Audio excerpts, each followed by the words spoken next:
7:04 p.m. Who are we to next? The Board, will you lead us in the Pledge of Allegiance?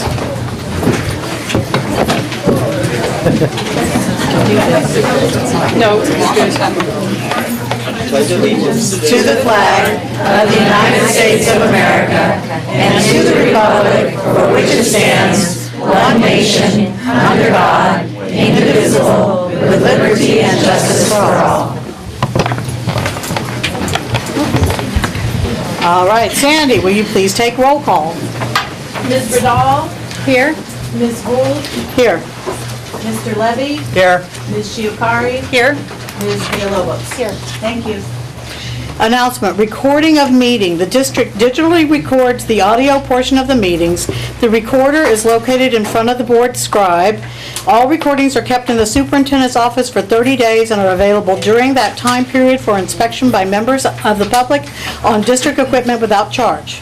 As a community service, Pacifica Community Television records and broadcasts meetings. The board met in closed session regarding negotiations, and no action was taken. All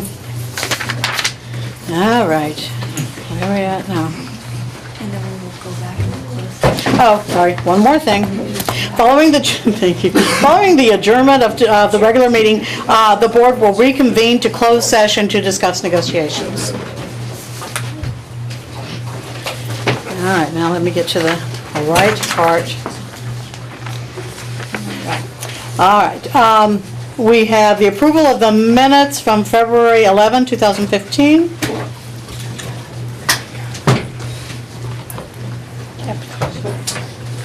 Move approval? Yeah. All in favor?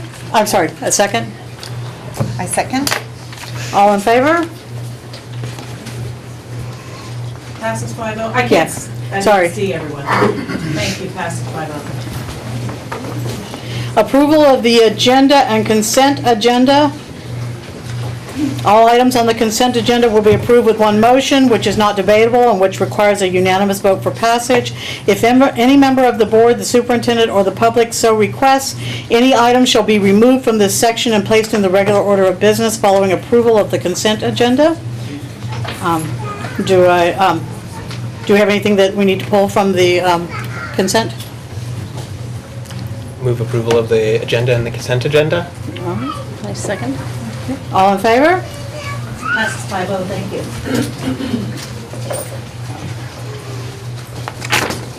Getting there. Okay. So tonight we are going to honor our parents of the community, and we have invited some special guests for this honoring, and I'm glad that they have all shown up. I think this is wonderful. And I think we're going to bring them through here.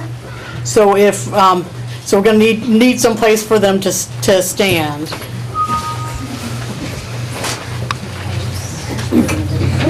Come inside.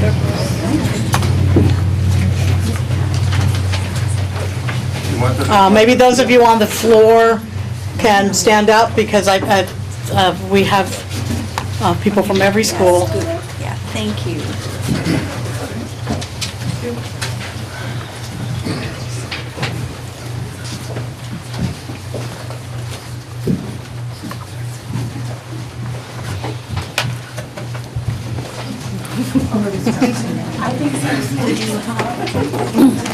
She needs some. I'm sorry.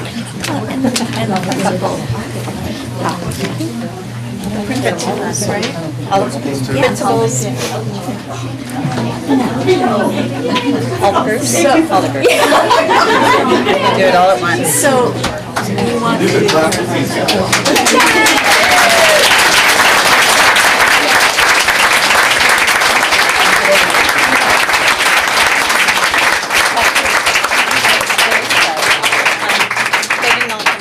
We're missing Pep up there? They're all different. Pep? Yeah. Okay. Are they all coming up together? Or? Yes, I think so. So Pep, yes. Oh, yeah. Yeah. Oh. It's, yeah, Petra lives out there. There she is. And there's Tom. Tom and Karen and Ellie.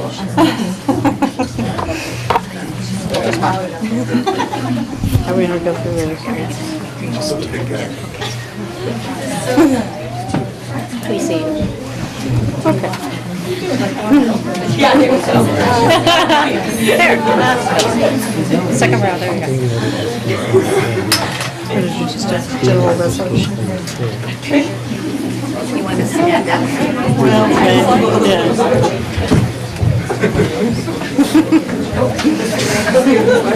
It's getting small.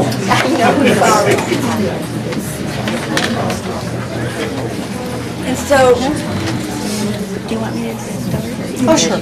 So tonight, again, we're going to honor our parent volunteers who really support us in making sure that we have the opportunity of one of the wonderful activities that we have at our school. And so tonight, we're going to read one of the resolutions out loud because they all reflect the hard work of our parent volunteers. And we also have the honor of having Pacifica Education Foundation as one of our parent volunteers, as they all are parent volunteers on that particular board, along with some of our community members who may not necessarily have children in our district, but really support the educational process in the Pacifica community. So with that, Okay, so we have these resolutions, all of different numbers, from the Board of Trustees, Pacifica School District, County of San Mateo, State of California, for the elementary school parent groups. Resolved by the Board of Trustees of the Pacifica School District, County of San Mateo, State of California, that whereas the elementary school parent groups have been a treasured, supportive, and invaluable volunteer base for the elementary schools, always recognizing that it is all about the children, elementary and middle school, okay? And whereas the parent volunteers of our schools have brought a wealth of experience, energy, and excitement to the benefit of our sites by contributing their time and efforts to provide a warm, welcoming, and professionally rewarding atmosphere for the teachers and staff of the school. And whereas the parents have given liberally of their volunteer time and effort, always putting in a good deal of their own personality into every volunteer effort, and whereas each member of these vital groups has worked tirelessly when asked to raise monies to provide the extras needed for the school site, oftentimes raising money to provide for the basic needs of the school, and whereas the parents have exhibited incredible and tireless effort in working together with other parents at the sites and other parent groups district-wide in their work to pass the parcel tax. And whereas all of our groups, including parent councils, DLACs, CPACs, PTOs, PEF, stakeholder committee members, liaison, arts volunteers, library volunteers, music volunteers, and a myriad of other volunteer positions that make the school run so smoothly every day, have worked so very well together, recognizing their similarities and differences in their capacity as volunteers and parents. And now, therefore, be it resolved that the Board of Trustees of the Pacifica School District recognizes each one of these parent volunteers for their many contributions to the students and families of the district. And further, it be resolved that the board hereby extend its heartfelt appreciation to the parent groups on behalf of the community, staff, and most importantly, the students of the district, regularly passed and adopted this 11th day of March 2015.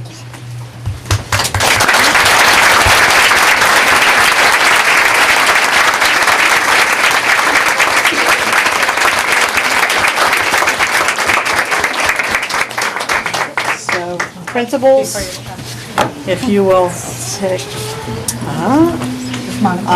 no, I don't have that one. I have Tom's over here, and I have an F.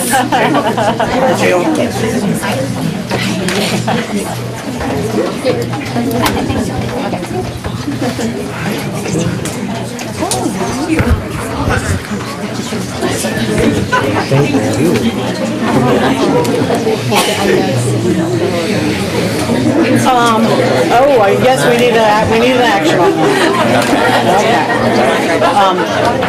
Okay. So I need a motion to approve these resolutions of appreciation. So moved? Any second? A second. All in favor? All right. Did it. Communications. This portion of the agenda is available to the public to address the board on any issue that is not on the agenda. The maximum time allowed for any speaker is 3 minutes. LSCA. Yes, please.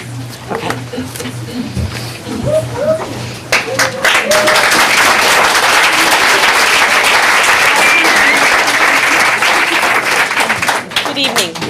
My name is Debbie Little, and I'm a 5th grade teacher at Sunset Ridge.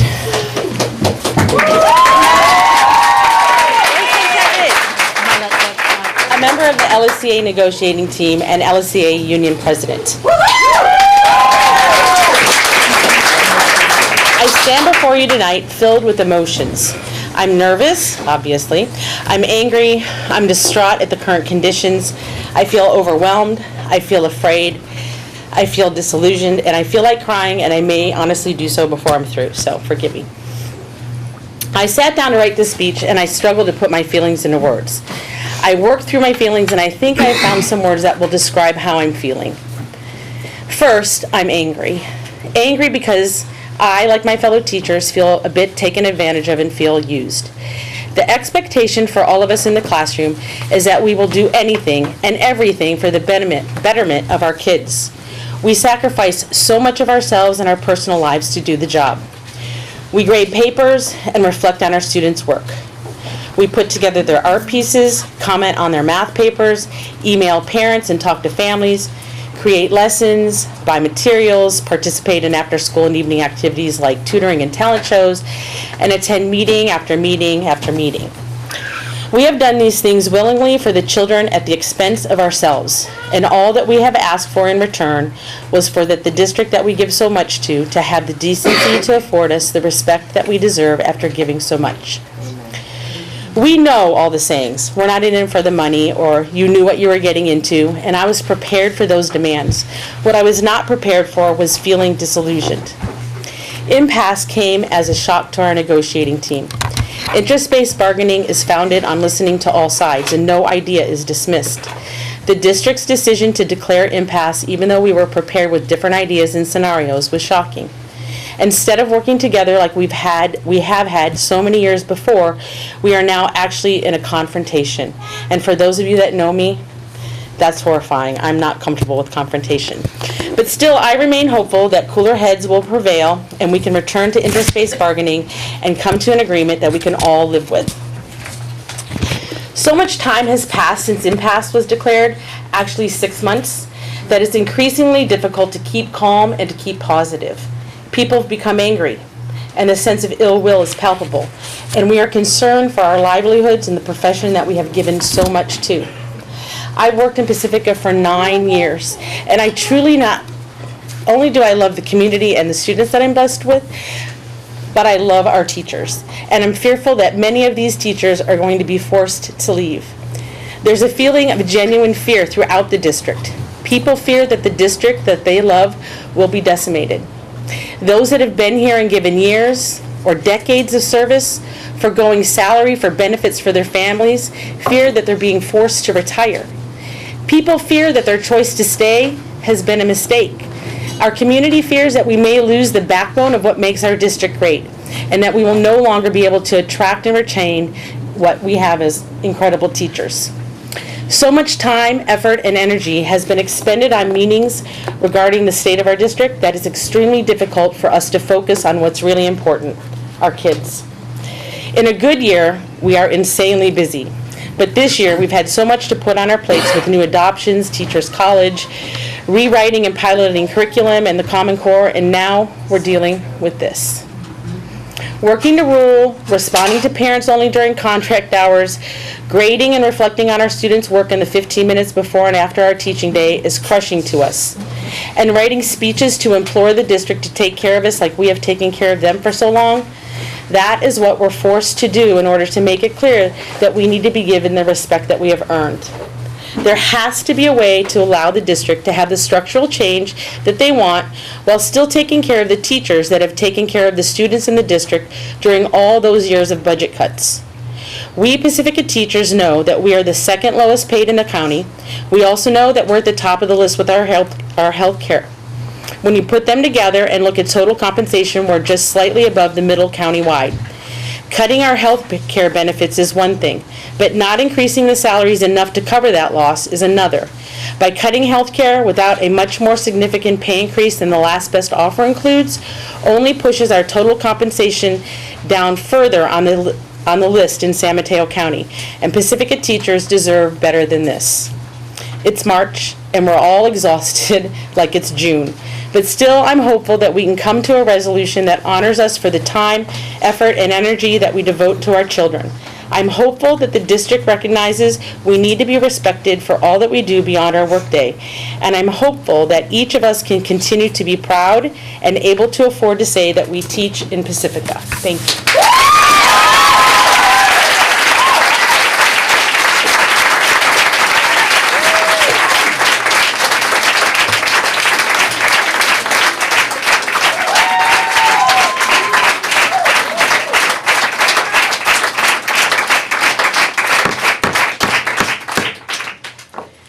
Now, because that was Debbie Little, and we all love Debbie Little, I love you, Debbie, you know that. I love that.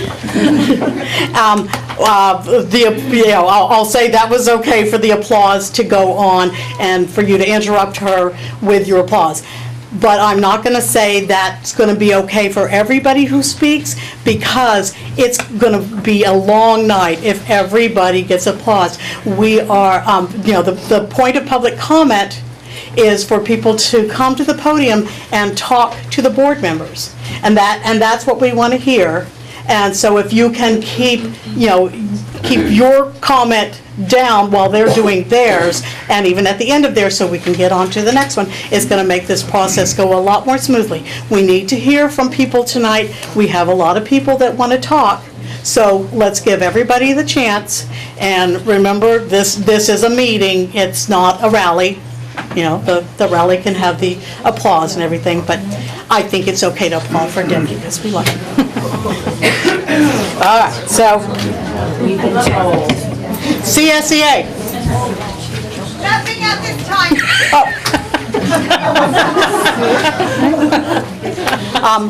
People wishing to address the board. So I think everybody here is on things that are not on the agenda. Yes, they are. So we will start with Rachel Merlot. Remember, let's not do cat calls. Not cat calls, just let people come up and give them their whole 3 minutes, and then let the next one come up so that they can have their whole time too. Do you want to let the next one be on? Okay. David McCarroll will be next.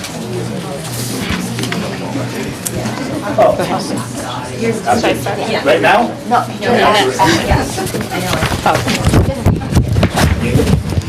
Good evening.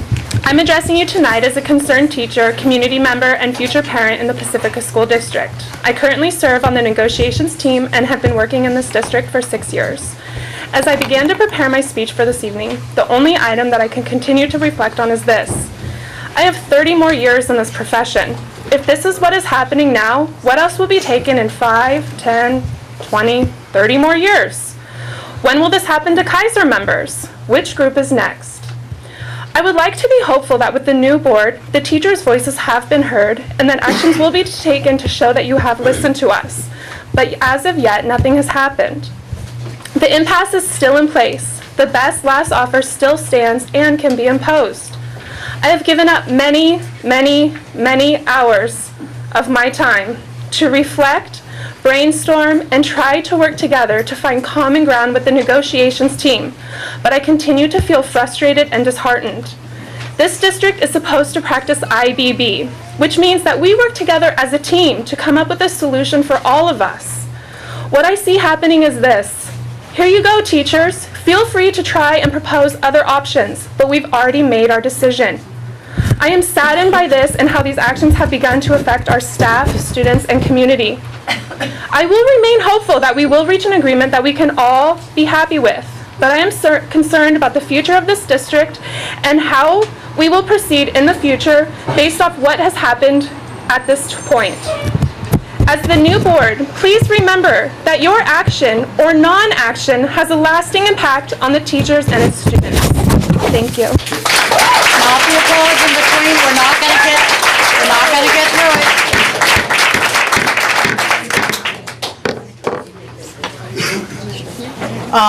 Michael Najjar will be next. Dr. David. All right, my name is David McCarroll. I live in the Rockaway neighborhood of Pacifica. I'm preemptively apologizing. Public speaking is not my forte. Remember, you are speaking to us. Thank you. I'm nervous. Do you think teachers are smart? I do. With their level of education, any of them could have been engineers, doctors, lawyers, or even tech CEOs. They chose a more noble path to educate our kids at a lower salary than the aforementioned occupations. As a trade unionist myself, I feel a kinship professionally. As a father of 3 at Ortega School, I feel a fondness and admiration. These educators give endlessly, and for the most part happily, for the future of our children. To deny them just compensation is demoralizing in light of their commitment. A demoralized soul is one that is hurting.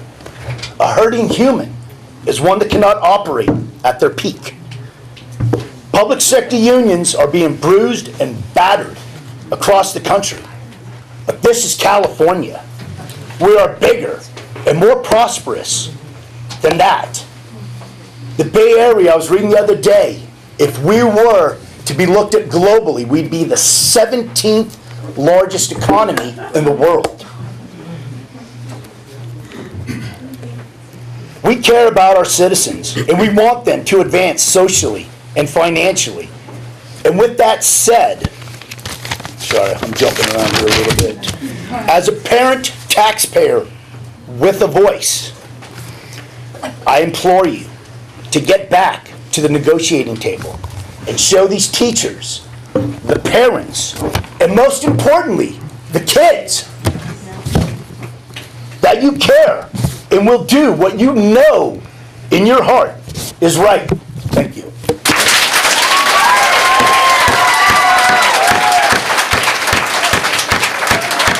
We're not gonna get through it.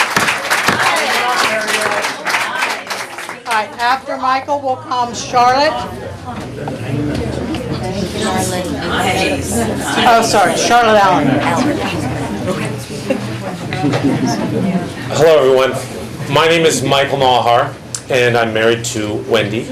And Wendy and I have had 3 children go through the Pacifica School District. Grant, who's now a senior in high school, Holden, who's at Ortega with the wonderful Miss Loudon, and Scarlett, who will be in TK next year. I can tell you when we were looking for places to educate our 2 youngest ones, Holden and Scarlett, we looked at a lot of options because I am a teacher myself. I teach at Palo Alto High School. And I think I know education fairly well. It's my 14th year, 15th, I don't know, long time teacher. And we went into those schools and we looked at the campus tours, and I was very suspect. I didn't know because I don't know if you know this, but Pacifica has a reputation for undervaluing education. It just does, and I don't like that, but it does. So we went into Ortega and I didn't know exactly what I would see, and you know what I saw? Some of the best education I've seen anywhere. Remarkable teachers doing remarkable things with well, at Palo Alto High School they just wouldn't do it that way. They're doing it far and above what we're doing. They're better teachers. They're remarkable, and I'm just so impressed with every single one of you. You have to do something incredibly important tonight, and tomorrow, and the next day, and the next week. So just to share with everyone in the Bay Area, but especially with our students and with Pacifica that you're going to do a moonshot. You're going to do something incredible. You're going to tell everyone how much you value Pacifica education for this year and for our future. It's important for all of us, for all aspects, from our housing sales to our economy to everything, that you do what is right for our teachers. Again, thank you so much for allowing me to speak, and I just want to tell you how much I love all of you. Good luck, everyone.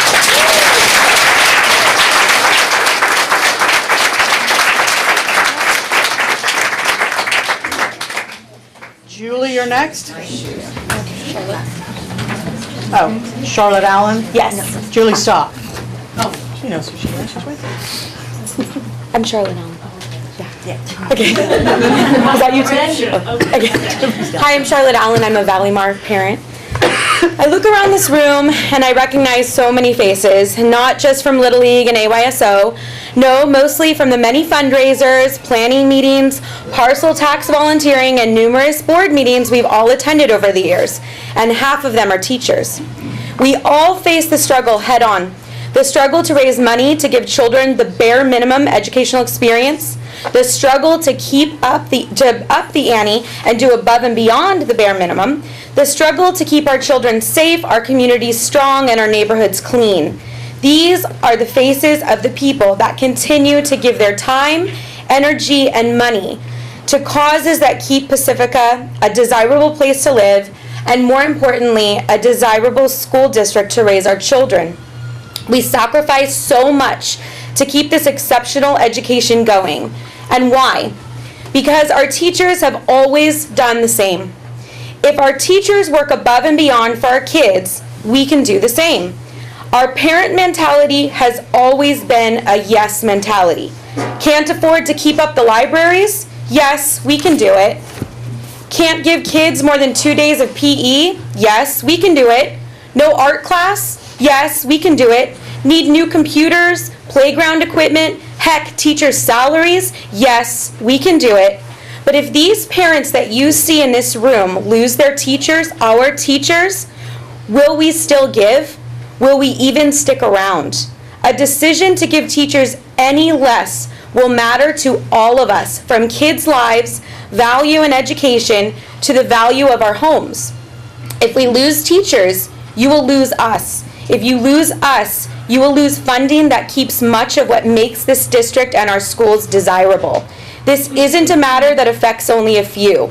This truly affects our community and our outcome. Please keep this in mind as you negotiate.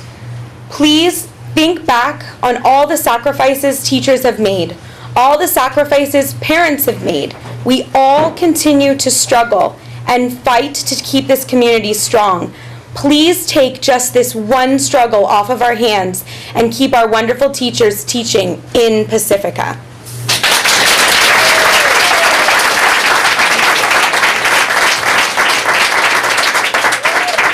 Julie's up and Tony Hartman is next. Hi, I'm Julie Stock. I am a parent here, a teacher in San Mateo with Andrea, and a taxpayer, a homeowner, and I'm really happy to have my daughter in Virginia's class at Ocean Shore School. I've been so overjoyed with the quality of education.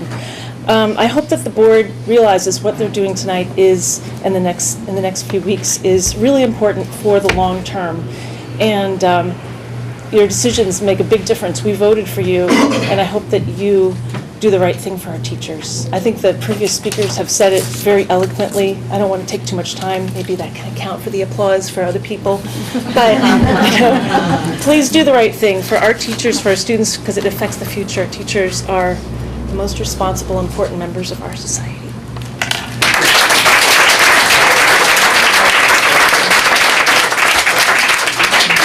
So Tony Hartman and then Jane Solano is next.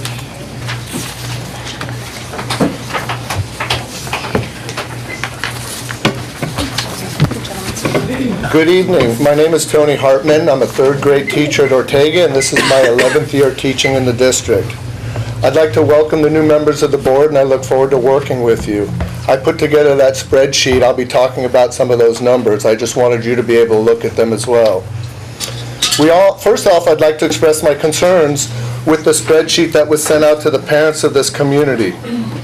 I feel that it is misleading, and here's why. We all agree that Pacifica is next to last in teacher pay in San Mateo County. The district's argument that our benefits package brings us up to 9th in the district in total compensation doesn't sit well with me because the numbers are based on the maximum benefits. All teachers get a salary, but only 18% of the teachers in the district now receive the maximum benefits.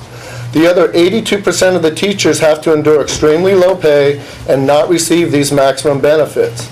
In addition, 9% receive no benefits at all and therefore don't cost the district anything. So these numbers are not reflecting the true compensation cost to the district.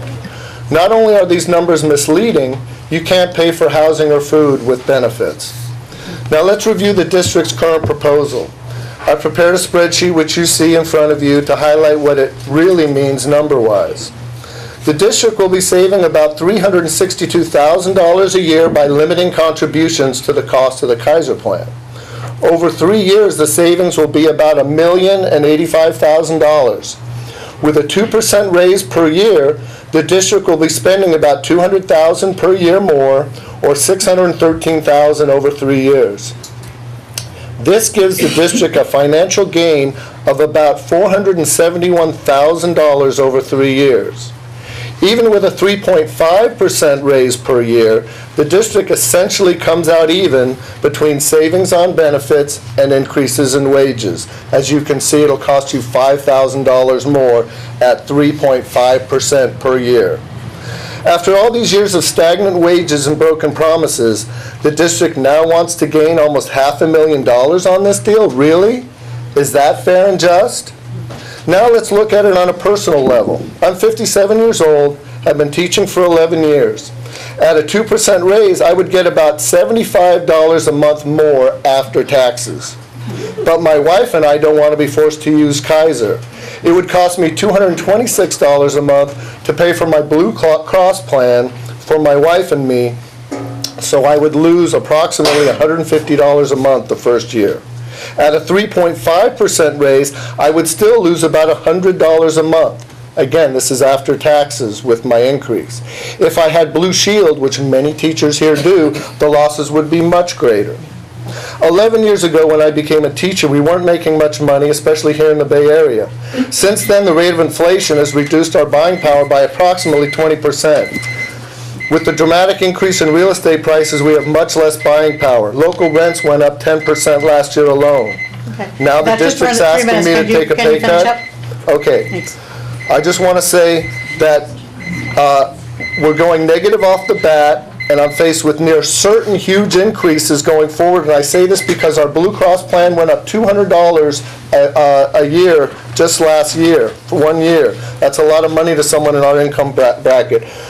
Please do the right thing, make it right, and restore our confidence in Pacifica School District. Thank you very much. James Solano is next. And Jennifer Mitchell is after her.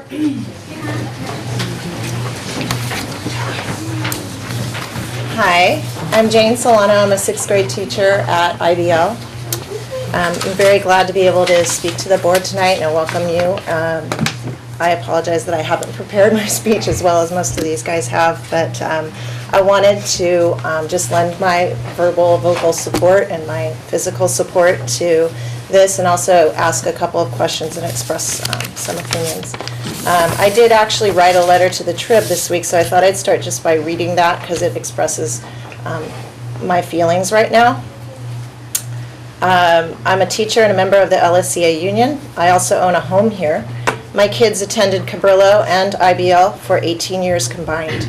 I volunteered numerous hours as a parent, and I worked as a sub all over the district before becoming a teacher. There's no doubt that the people who work for this district are skilled at what they do. I'm in awe of them, actually. They all make this school district outstanding. Lately, however, I've become worried about the future of our district. Many of my teacher colleagues are preparing to find jobs elsewhere or to retire early because of the situation with our contract. Our school district hastily declared an impasse to avoid contract negotiations, allowing them to impose a last and best offer, whether we like it or not. What's most upsetting is that the district continues to portray their offer in a way that is misleading, if not outright false. Most teachers will not benefit from what they have on the table, and some are ready to leave. This is ironic, considering the district alleges their intent is to attract teachers to our district with their package. So I have a couple of questions. I don't understand how the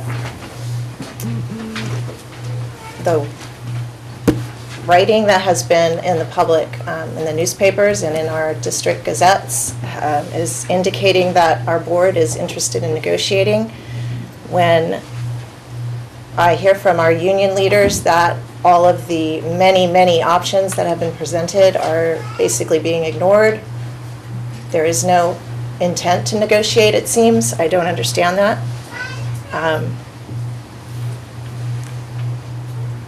As well as initiating an impasse when we were still in a negotiation period.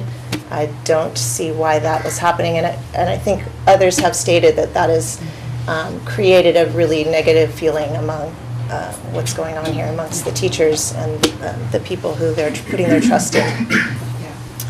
So a lot of people have already commented that they know people who are getting ready to leave, as the teachers are getting ready to leave, that they're looking for better places for them to be. And I think that's a horrible thing. I think our district is very strong because of our teachers, and if we start to lose these people, then we'll be in trouble. I forgot my sign. My sign said, "Respect teachers. We deserve compensation comparable to our contribution."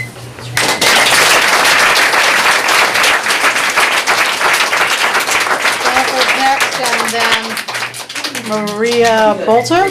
Oh, Mark Bolter, sorry. Mark, Maria, whatever name you're going by now. Hi, I'm Jennifer Mitchell, and I'm back again, I promised. Here I am. I brought my tissues, not because I'm planning a super sad speech, but because I have a rotten cold that I got from my little people at school. But I like them anyway. I love them too. All right, so welcome to the new school board member. Oh, I'm Jennifer Mitchell, teacher, kindergarten teacher, 18 years, Ocean Shore, parent, and PTO vice president. Welcome to the new school board members. I am glad to see you, and I bet you're glad to see me too. I commend you and thank you for taking on this position during a time of record uncertainty and conflict within our district, and I am sincere in that. I have known some of you for a long time, long enough to see your kindergartners grow up and become adults, but maybe I shouldn't admit that, as it reveals our age. To some, I may sound like a broken record with this speech, but I'll chalk it up to old age too. Years ago, the CTA used to refer to the Pacifica School District as Mayberry, the bucolic town in the Andy Griffith Show. There was transparency, and negotiations were reasonable and fair. Now we've gone from Mayberry to the Hatfields and the McCoys, which is what I can't understand. Why is this proposal being floated now when the district has more money than it has in several years? As long as I've been in the district, teachers have chosen health care coverage over salary increases when there wasn't enough money for both, which was most of the time. Were the district to limit our health care now, it would be doing away with years and years worth of cost of living increases that we've earned. It just seems incredibly inequitable. Under the last and final offer put forth by the school board and district administration, my yearly compensation would shrink by 11%. Those numbers include the generous raise that the district has offered.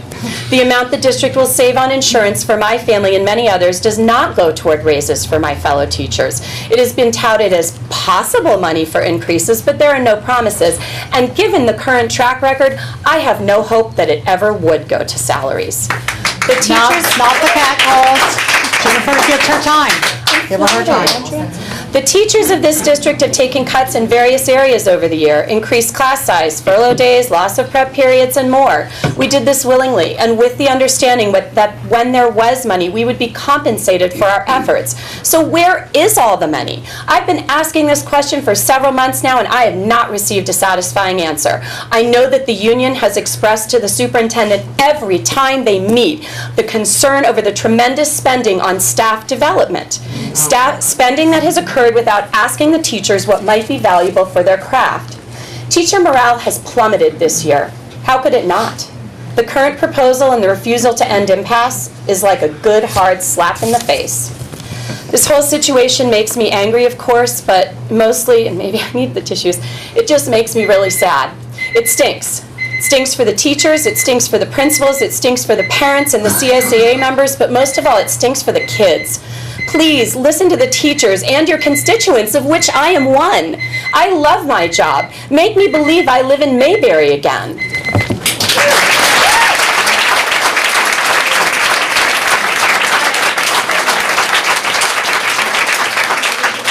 So we have Mark, and then we have Jonathan Harris. Hi, Shane.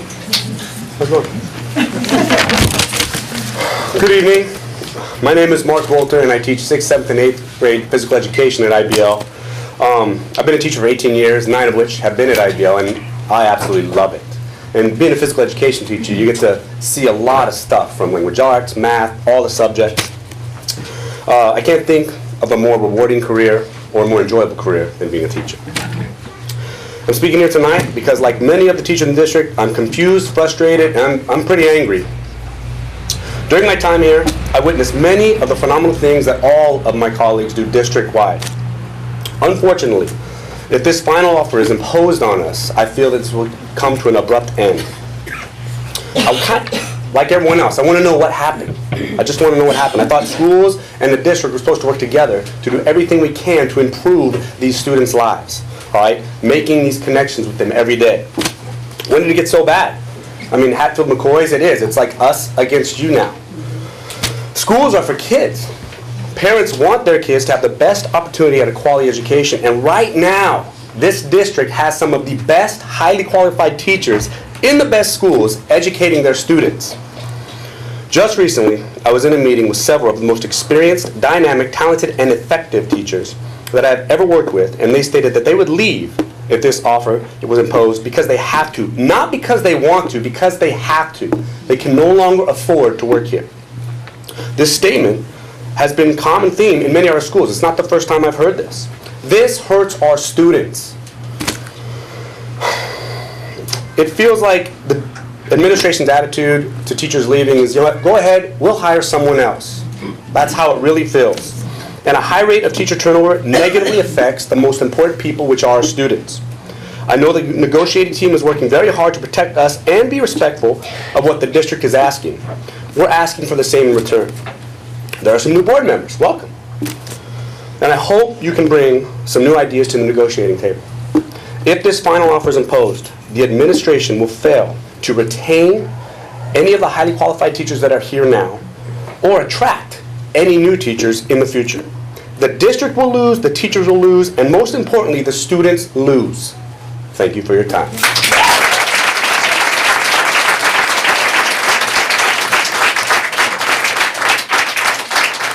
Jonathan Harris and Cynthia Skinner. Hi, good evening. My name is Jonathan Harris, and I'm a parent in the Pacifica School District, a teacher at Ocean Shore, and co-chair of the LSCA negotiations team. I'd like to thank board members for meeting with members of LSCA to hear our side of the ongoing contract dispute. And I hope our conversations will bring about change and the beginning of a new culture of communication and leadership in the Pacifica School District. You have no easy task right now, as the morale of your teachers and the trust in the district are in ruins. We had been promised that the district was committed to negotiating according to the interest-based bargaining process, when without coming anywhere close to finishing the process, the district declared impasse, which effectively ended collective bargaining. Now the district has no incentive to real bargaining, as it can impose its last and best offer without negotiating. The district has promised the community that it is committed to good faith bargaining, yet it makes no meaningful movement towards its labor partner at the table because it can impose a raw deal at will. The district has misled its teachers and community by making a commitment to attract and retain teachers in its LCAP, its Local Control and Accountability Plan, and then trying to force a bad deal down its teachers' throats. This deal will attract no one, and there are already many Pacifica educators planning to leave because of it. And let's look at the numbers of this deal because, again, the district has painted a rosy picture. It would give teachers a 2% raise each year for this year and the next 2, a total of a 6% raise in salary. The district would continue to pay full health benefits for all available health plans for this school year and next. Then, in the 2016-17 school year, they would apply a tiered cap on health care at Kaiser. Anyone who has more expensive plans will have to pay the difference, which ends up costing teachers up to $622 per month. This will cost some teachers over 13% of their salary, while the district saves over $400,000 per year. Now, the district has repeatedly told the public that it wants to cut benefits in order to put money towards teacher salaries. However, at the table, they're not willing to commit any of this money to teacher salaries. Now, $400,000 is equivalent to a 4% raise for all teachers. So they would give us a 6% raise and then take 4% of our total compensation from benefits, leaving the teachers with a net 2% raise in total compensation for our bargaining unit in 3 years, while also curtailing our benefits. Who would be attracted and retained by this lousy deal? Less than 1% per year. Under the status quo, LSEA gets a raise in benefits each year equal to about 1.5%. Over 3 years, even that would amount to a 4.5% raise in total compensation for our unit. Better than the net 2% offered by the district's last and best offer. The deal allows them to pay us 2.5% less than they would under status quo. LSEA has offered many options to finding a good deal for all. We moved to meet district parameters on a deal, only to find that the district made no movement and made no effort to meet our parameters. We asked that the board move the district toward a settlement that gives all teachers a net raise. We ask that the settlement fairly compensate teachers for losing their historically coveted benefits, or does not take any coverage away at all. We ask that any money saved by benefit cuts go directly to teacher salary as promised to the public, and we ask that the district actually commit itself to fair collective bargaining as promised. It's time that the district stop misleading us, and that this new board lead us toward a fair collective bargaining, toward a fair contract, toward trust, toward healing the damage done, and toward hope. Thank you.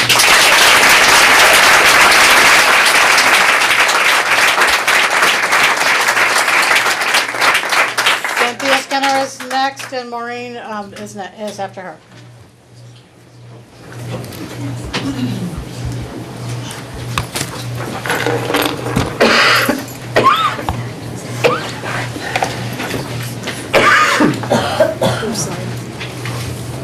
Good evening. I want to start off with a question.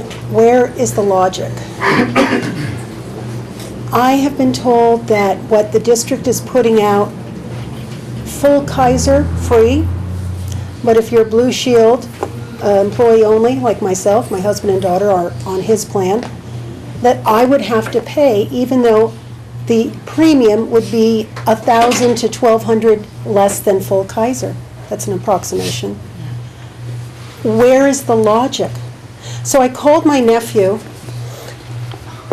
He's a firefighter in Redwood City the other night, and he has full Kaiser.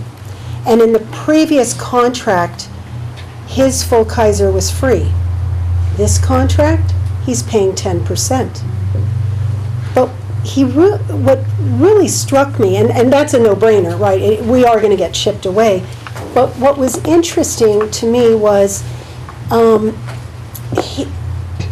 if you did not have full Kaiser, or if your Blue Shield were a lower premium than full Kaiser, you had a cafeteria plan, something like what the superintendent has.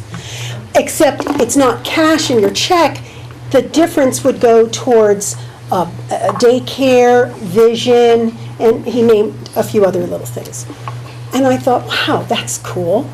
You know, that's fair. Why pit Kaiser and Blue Shield or Blue Cross against each other? That's what I'm feeling. And why make health care in 2015 a commodity? We've got Obamacare. It's problematic as it is. We're trying to move forward. It's like the water bottle companies of the 80s, you know? Water is not a commodity. Yes, it is. Well, healthcare is a commodity. I'm sorry about that. So I'm confused. The logic. Okay, more illogic. I downloaded this. I got this in an email from the superintendent's office. I downloaded it on Monday. Cynthia, you're speaking to us? I printed it. And I didn't read it right away. And then I looked, teacher job fair. I don't get it. What, is there a message here? And the problem is, it's on a Friday.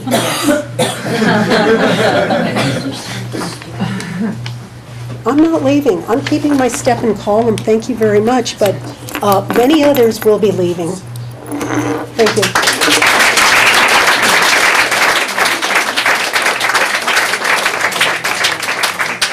Maureen, then Natasha Glasgow.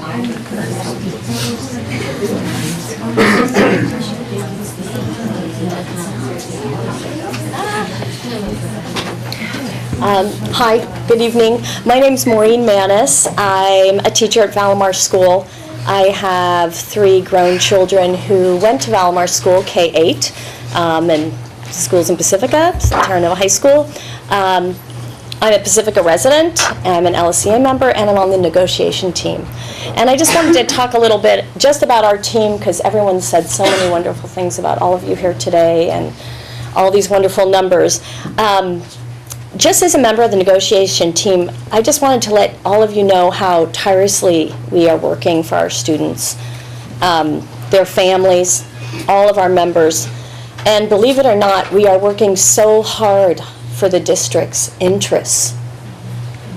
Every time we come up with a great idea that's going to be great for us, we think about your reserve. We think about your budget.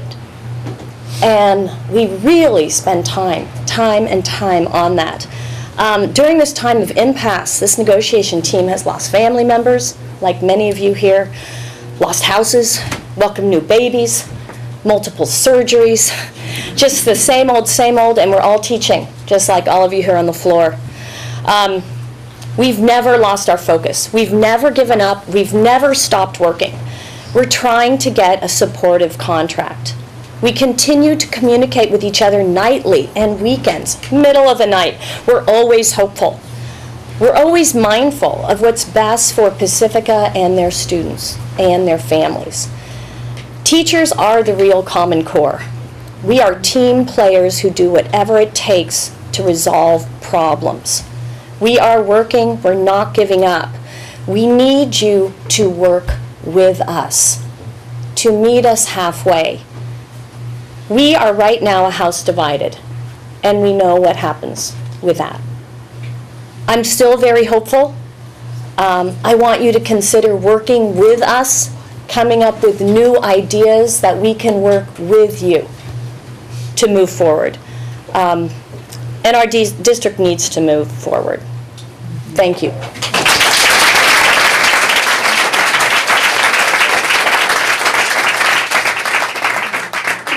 Natasha? Natasha, outside? Yep. Natasha.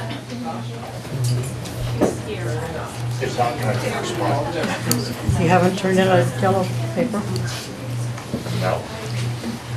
Nobody advised me. Oh, there she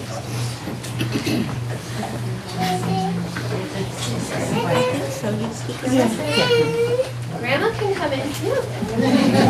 Come on, Grandma. Come on, Grandma's right here. Hey, Lucy. Do you want Grandma to hold you? Can you say hi?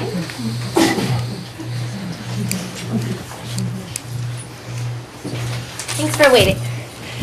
My name is Natasha Glasgow and I teach kindergarten at Valamar School. I'm nervous. I love my job and my community so much. I've lived in Pacifica my whole life. I went to school here. I attended the alternative school, which is now Ocean Shore. I met my husband here at Valamar School. In addition to being a teacher, I'm a mother. This is my 2-year-old son, Ryan.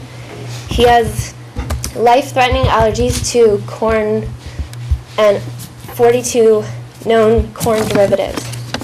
which means that he cannot eat most processed food without going into anaphylaxis.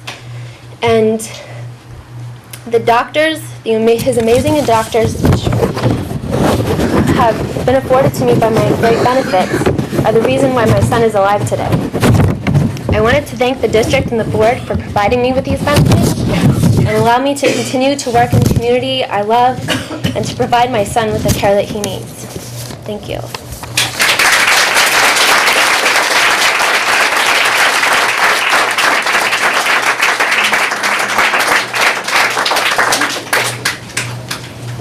That's all the cards I have? We have one more coming.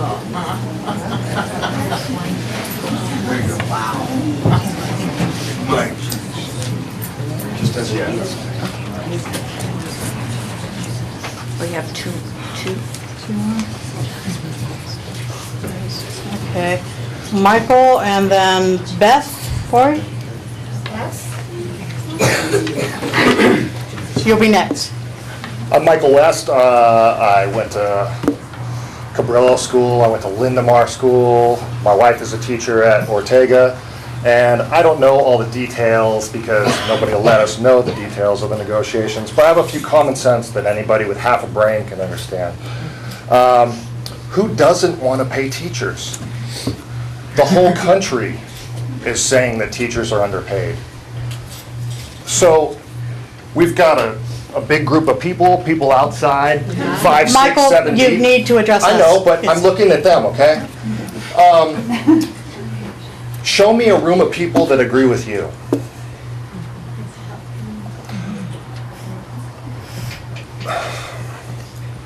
You've manipulated the numbers enough that nobody knows what the facts are. The two wealthiest areas of the United States are San Francisco and San Jose. Are you seeking grants to add to the fund? Are you bringing in outside money? Are you doing anything other than letting whatever the state brings you? Because that's not working for your district. That's not working for your teachers.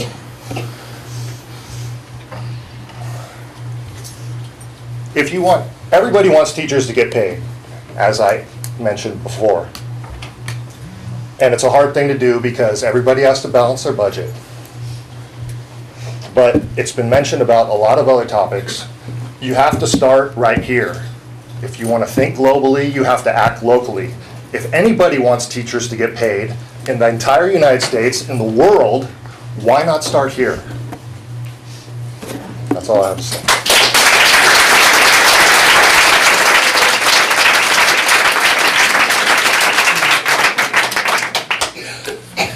Hi, my name is Beth Forey. I've been a parent in the Pacifica School District for 10 years. I've had 2 children go through Ortega and a daughter go through IBL. I've volunteered in the classroom, as I know many of the teachers here personally, and this is obscene. This isn't going to be 3 minutes because it doesn't need to be 3 minutes. This is obscene and unconscionable, and there is no reason whatsoever that in a community of this type of wealth, we do not put our teachers first. I've seen them go through changes in curriculum, make adjustments for No Child Left Behind, and then readjust again for core curriculum. The heart and soul of the school is the teacher. I don't care if they teach on a field, I don't care if they have computers, I don't care what they have. Those kids spend all that time with those teachers. When they come home, that's what they talk about. Their teachers' childhood stories, their relationships with their teachers. I'm a stay-at-home mom. I spend tons of time with my kids, and unfortunately, and with other kids. And I know the effect that these people have on these kids. I have been unduly impressed and floored and blown away by the quality of the teachers both at Ortega and IBL. And there is I'm furious that this is even happening. And you know that there's no reason for this to happen, and you have to make it right.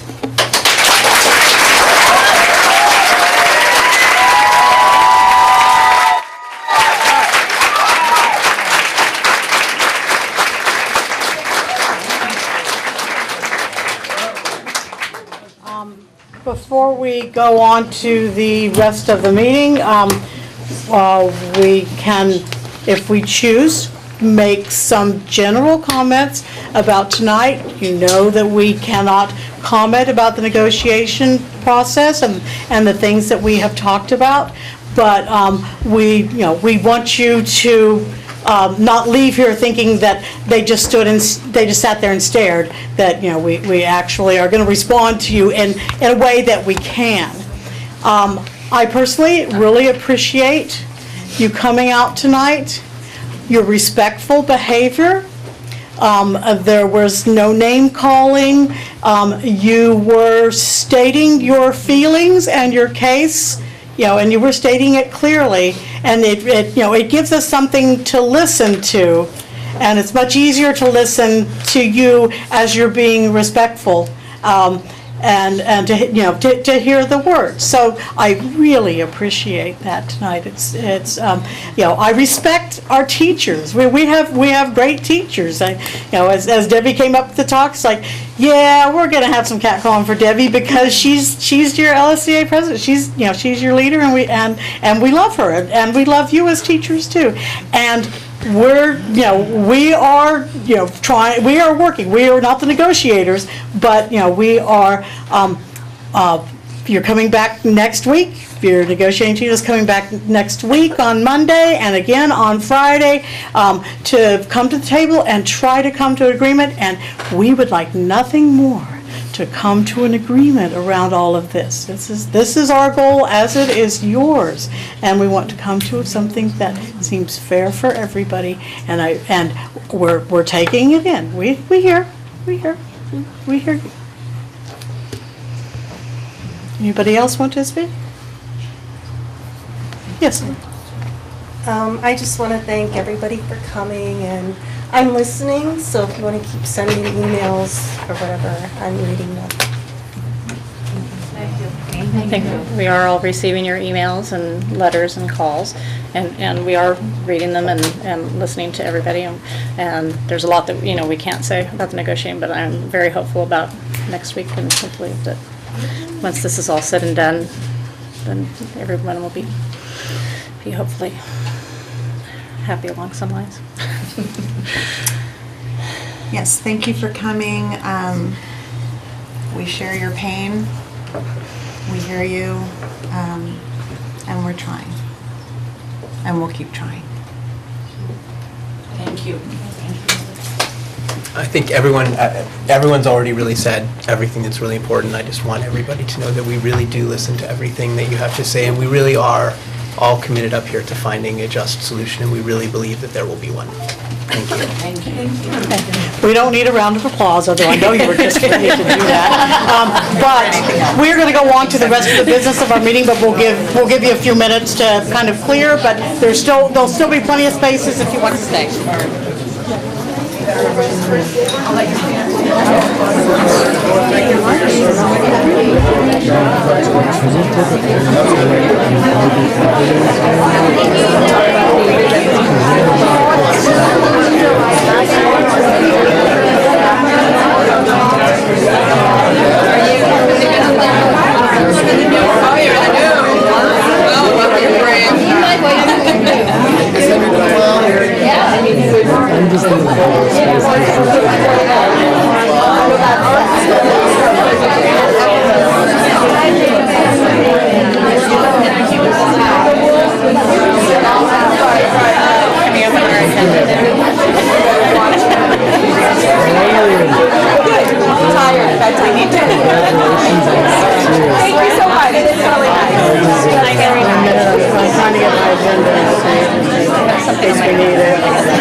What's the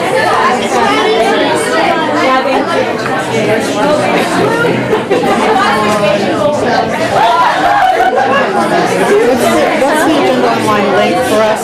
It's Pacifica.agenda. Okay.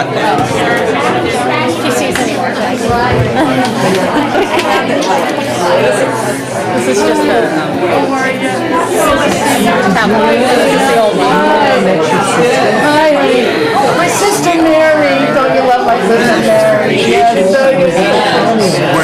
board supervisor. I'm almost there. We're almost there. Way back. Yeah, he's so happy. He's so sweet. But I know she knows you, but I know. We'll talk. Kinder lottery?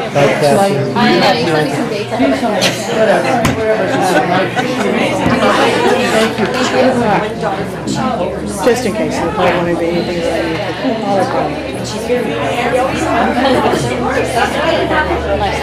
No, because this is the one that does the autopilot. You're on the public one.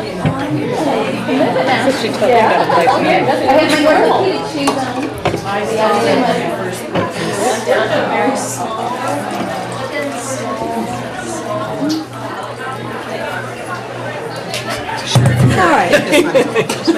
So it may be a little loud for the rest, for part of the meeting, but they do make more noise if we close the windows. So we'll just kind of shout over it. I might make noise if you close this stuff. Go ahead. All right, so we are down to correspondence. None, oh, good. Board Superintendent Communications. Anybody want to start? Oh, Laverne, okay, good. I went to the pancake breakfast for the first time ever, and it was wonderful. Thanks, Debbie. Yeah, and I read that it was a successful fundraiser, and I just enjoyed working with the staff and the PTO. I don't even know if they were PTO, I think they were just parents, and they were so enthusiastic about being there and helping out. And I won an auction. Thank you. Well, I went to the Valimar Bowl-a-thon, which I think was the first year they've had that, and it seemed to be very successful. It was the most full I've ever seen the bowling alley, and I think they had the original, and it's the original fundraising idea. We always like that one that no one's thought of before. So it looked like it was a big success, and they had a big basket auction and so forth there. And also went to the Sunset Ridge Pancake Breakfast, which was wonderful. And then Ortega had a talent show, and their kids really did a great job, and it took a lot of courage for them to get up there and get up in front. I went to the one during the day that had all of the students, and it was a packed house, and quite brave of them to get up there and do their acts. So that was really, really wonderful. And then I spent yesterday in Sacramento at the Capitol. They had board members from all over the state meeting with the Senate and the Assembly. So spent the day doing that. We'll have to wait and see what was accomplished, but it was definitely a learning experience on my part. We had our CPAC meeting, Special Ed Parent Advisory Committee. I was honored to be principal for the day at Valimar, which was fun, and the kids were nice to me. I went up and visited Ellie up at Sunset Ridge, and got to finally experience the whale tail platform, which was amazing and beautiful. Various other meetings, and then I tried to see the Ability Awareness Day at Cabrillo, but Tom and I sort of crossed paths, and so I sort of didn't see it, but I tried. Maybe next year. We had a couple of work studies in there. I had a meeting with the head of the English department at Terra Nova to talk about articulation. We had meetings about translation of some of our documents to parents in Spanish. We had a meeting about transportation, and I was also at the bowl-a-thon. So, I'd like to hear a report out from Elizabeth, and I'll bring that up at future agenda. Okay. If we'd like to. Yeah, so, I hope you took the notes there, or going to remember. Yeah. Okay. Share what you know. Yeah. And I too went to the pancake breakfast, and Lena came home with too many iPad covers. I think she's trying to tell me something. Maybe that's what she wants for her birthday. So, we'll see. and just got back from an accreditation visit in Watsonville, and I came away from that being, whenever you go see another school district, it's a real learning experience to see how other people do things, and but came away from that being happy that we're a smaller school district that doesn't have so much to deal with, and so many big issues with students, that they were a district that is negative certified, and at one point I spoke to the superintendent about some issues at the school, and I said, and how is this going to affect this with negative certification? And she said, we're out. And just kind of the look on her face, they're qualified now. And she said, we'll be qualified tomorrow. And just the relief of going through that and getting out of that, and getting out of that is tough. And with other districts around us, talking about other districts around us that are having qualified budgets, and we don't have any negative ones right around here, but we have some qualified budgets around here. It makes me want to stop and think and remember what our job is. We are supposed to be looking at the financial position of the district, and I know the community would not want us to go into debt, to go negative. I mean, you don't go into debt, the state just comes and takes over when you go negative. So just always want to be mindful of what our job is, or one of our jobs. So today I had the opportunity to attend what they call the Knowledge Network, which is with the Silicon Valley Community Foundation, and they are the ones who support us in the grant that we have. So yes, we do go out and seek out funds and for professional development around the Common Core state standards, and evidently we are now moving towards just calling them the California State Standards, which are Common Core standards. And getting to hear what various other grantees, consortiums have done and have created was really interesting.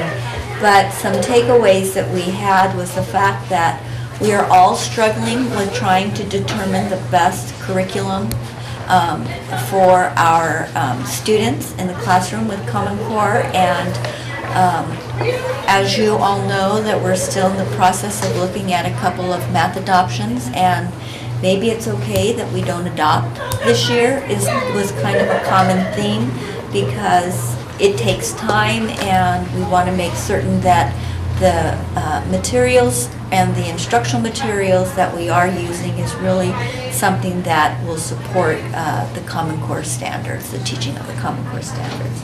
The other thing that came out of that meeting as we talked about SBAC is the need for us to really remember and understand that our students who are taking this particular assessment, it will be the first time.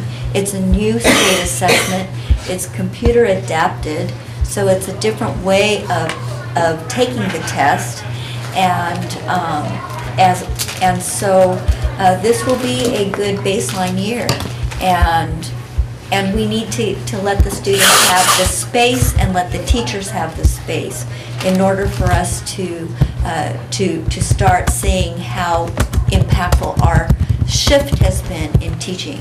It's extremely rewarding to go into the classrooms and see all the effort and hard work of our teachers and the work of the students as they engage in the standards and really apply some of their learning. So I think that this is really that this whole transitional time, and it's exciting time, but one of the statements that one of the participants made was it's just encouraging to see how we are moving forward in a time of so much ambiguity, and that we keep our focus on student learning. I had the opportunity to go to Ability Awareness at Cabrillo and saw a wonderful puppet show for the kindergarten class, and I know Kathy had already seen it, so but I hadn't, so it was a wonderful opportunity, and to see the parents participate in the puppet show was wonderful. And then we are working on our LCAP, Local Control Accountability Plan, getting input.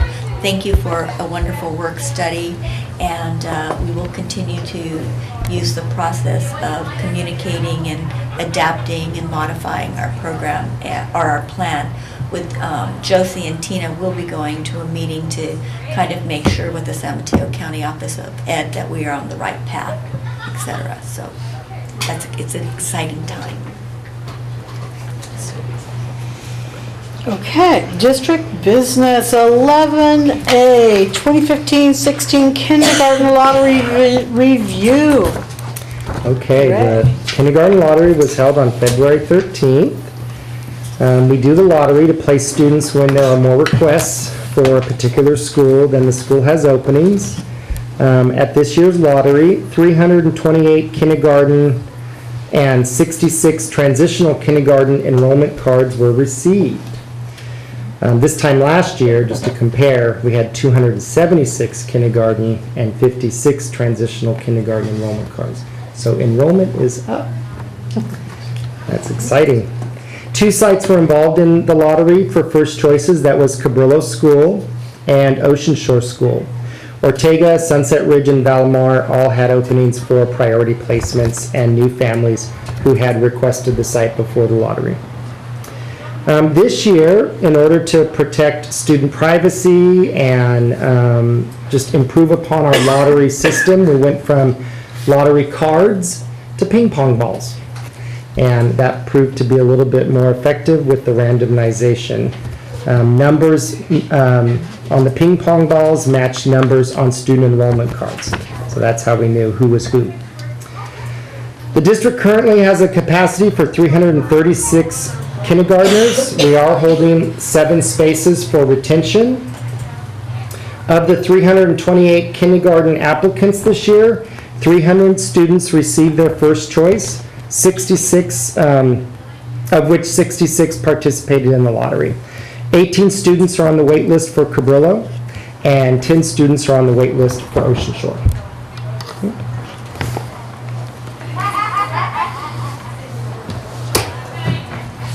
And our lottery was well attended by the principals and parents and some of the incoming kindergartners.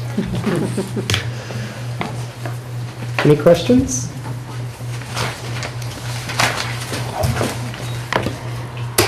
Just to reiterate, 300 people got their first choice out of 328? Yes. Can you calculate a percent on that for us very quickly, right? Tina could. I have my calculator. I was better with language arts, not with math. You know, 10%, It's more than less 90. than 10%.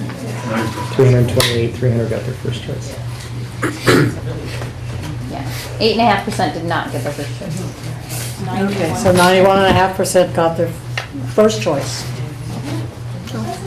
That seems pretty good. And time will tell, as we have experienced in the past, as far as more of those first choices coming in. Is there usually a lot of shifting during the summer Yes. months, I assume? Okay. Yes. Good, thank you. Oh, and you're on next, 2015-16 enrollment and staffing. So as I alluded to in the last board memo, we are anticipating an increase this next year in enrollment from 3,172 to 3,208, and I can already tell you since this board memo was written, more have come in, approximately 17 more. So this is an anticipated increase of, at the time this memo was written, 36 students for the 15-16 school year. This is due in part because of our increase in our kindergarten enrollment from 307 to 346, and we did add a class for that projected enrollment. Staffing is based on TK to 3rd grade classes of a ratio of 24:1 and an effort to maintain a class size of 32 to 1 for the majority of our 4th through 8th grade classes. And Nelson, thank you, is showing our tables, and we break it down by over a 7-year period of our school sites, how enrollment has trended. And then by grade level, how enrollment has trended. And then Nelson, if you go to table 1, thank you. That's each school site broken down with the number of FTEs allocated based upon projected enrollment. Also, the last column is district addition with various FTEs of band, PE, music. Go to table 2. This is our special education staffing. We are anticipating a decrease for students who have IEPs for resource specialist services. So we will be going from 7.5 FTEs to 7.0. Other than that, we're at status quo. And for certificated support staffing, we'll remain at status quo. And we have one amazing homeschool teacher, and that program will remain intact with that 1 FTE. Ray, why the decrease in the IEPs?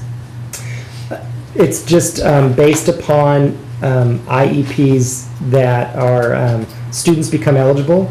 So I can tell you we are seeing a very large 8th grade class at one of our schools. Large in the sense of it had several students with IEPs for resource specialist services, and those students are promoting on. That's a huge factor in why we're seeing a decrease. And then I think what we're seeing is very dedicated work by each and every one of our school sites to look at interventions internally before a student needs to get to that point of being assessed and possibly qualifying for special ed support. Thank you. And that's through the student study team, or some schools call it student success teams. Any other questions? Thank you, Ray. And next we have 11C, classified layoffs as a result of lack of work and/or lack of funds. So I'm going to hand to the board a revised resolution for classified layoffs. One of our labor partners, CSEA, is exercising their right to negotiate for positions that we title are reduced in time and hours. And so we removed those names off of the original resolution. So tonight the board is only looking at our positions that we are laying off per ed code and contract language. And we have 5 positions that we are laying off due to lack of work, lack of funds. So if you're looking at that chart, that is going to be revised. The positions that have reduction next to it will be going to the negotiation table with CSEA in the very near future. Okay. And I'll hand the revisions to the board.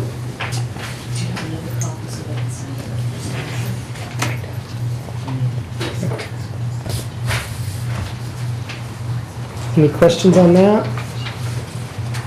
So Ray, can you explain again why we have these layoffs each year, these reductions? Sure. Every year the district experiences either a reduction in the work needed within that position.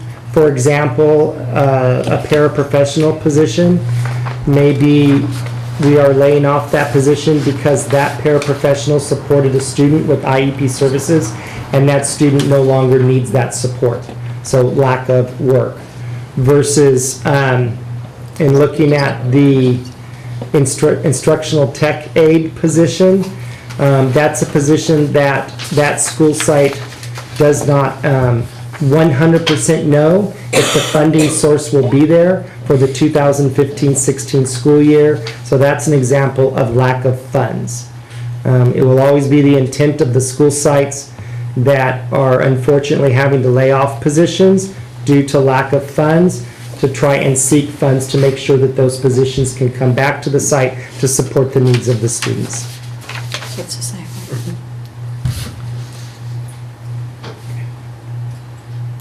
Sorry, I've like got 2 pieces of paper in my hand. I think I got it. Thank you. Any other questions? Okay, so we have resolution number 2015-03-11-H, a reduction in classified positions for lack of work and/or lack of funds effective June 24, 2015. Do I need to read this? No. Okay. Because they have it, right? You've seen it? Just passing it down. So just when are you ready for a motion or? I think so. I didn't know if I needed to read that or not, but, so everybody's had a chance to read this? All right, so I need a motion to approve resolution 2015-03-11-H. So I move that we accept the resolution, the amended resolution that Ray just submitted. Do we have a second? Second. All in favor? Pass this by vote, thank you. All right. And last but not least, release of temporary certificated employees, resolution number 2015-03-11-I. So this is an annual process as well, if there is lack of funding or based upon projected enrollment. The majority of the certificated temp staff that you see up there are in job share contracts. So this is where 2 teachers share a 100% contract. The majority of our job share contracts are 80-20. The less percentage of the teacher that holds, that shares the contract is released. And then if that teacher is participating in a job share contract for the upcoming school year and the contract has been approved, and that's a process that will be occurring in the next coming months, then that teacher is hired back on, okay, to participate in the job share contract. The teacher with the majority of the percentage in a job share contract remains with that status. There are a couple other teachers up there. One teacher is being released, and again, all of these teachers are of temporary status. One teacher is being released due to a decrease in enrollment at that school site. Okay. And there is another teacher, part-time teacher, that's being released due to a couple part-time teachers being released due to lack of funds for the upcoming school year. But same mindset, the school sites will work to get those funds in collaborating with their PTOs, and also looking at the site funds that are given to them out of LCFF, with the intent to hopefully bring those part-time positions back. Any questions for Ray? I can tell you that this is we don't like to see any names up there, but compared to last year, this is a considerable decrease of names than we had last year. Can we have a motion to approve resolution 2015-03-11-I? So moved. Second? Second. Thank you. We need a vote. Yeah, wait a minute. Any discussion? All right, all in favor? Pass by vote.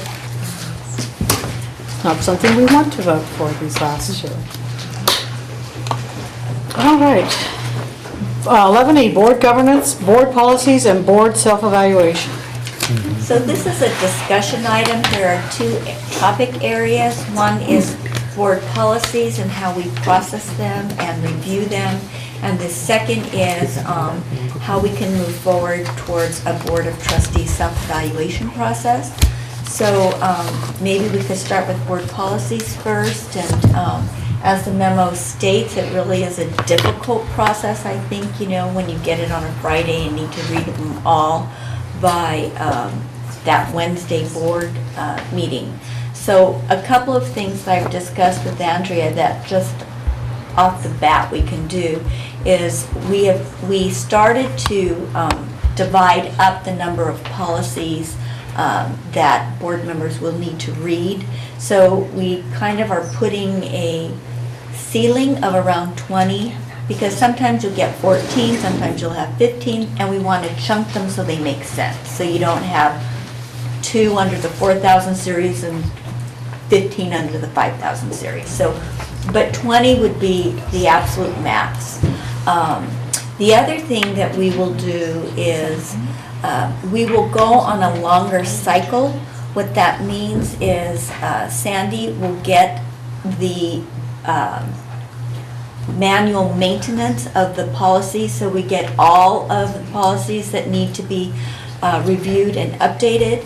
And what we will do is sit down and chunk them, like I suggested, and then the first person who's going to go will provide those amended board policies to the trustees a meeting prior to the meeting you're going to need to really take action on, or to have the first reading.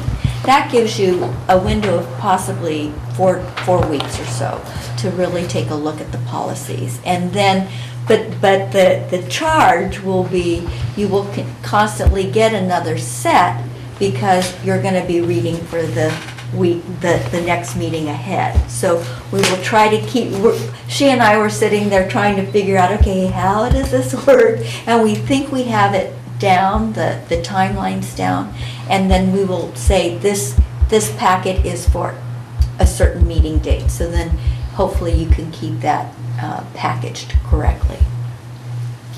So that's what we can do on our end. Just as a question about that.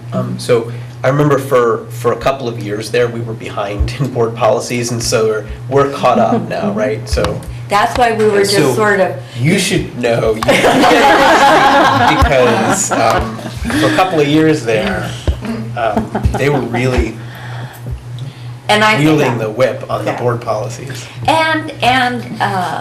You know, I must say, so our charge is to make sure that we don't have that happen again, right? So you may get chunks for a period of time, and it happens 3 times a year? Yes. 3 times a year. So just, no. The quarterly updates happen 3 times a year. Okay, yeah. Sorry. Okay. Yeah, that makes sense. So, you know, my thoughts on this were, you know, spending the weekend reading board policies was just not going to be my favorite activity for the next 2 years or year and a half. So I was trying to talk to Wendy about some different ideas about what we could do with this.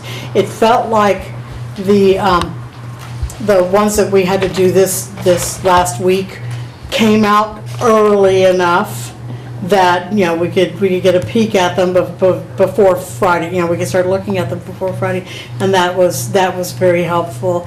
And it seemed like a manageable number. Although I think I told you to pull back a little bit on those, or was that the number of policies we had talked about? Right. That's the number. Well, actually, we were going to do it a different way, but decided to do even more. So I pulled back even more. And what I did add was Josie's minor revisions, as she will not be at the board meeting on April 1st. And I think that was 1 or 2. Yeah, it was not much. Yeah.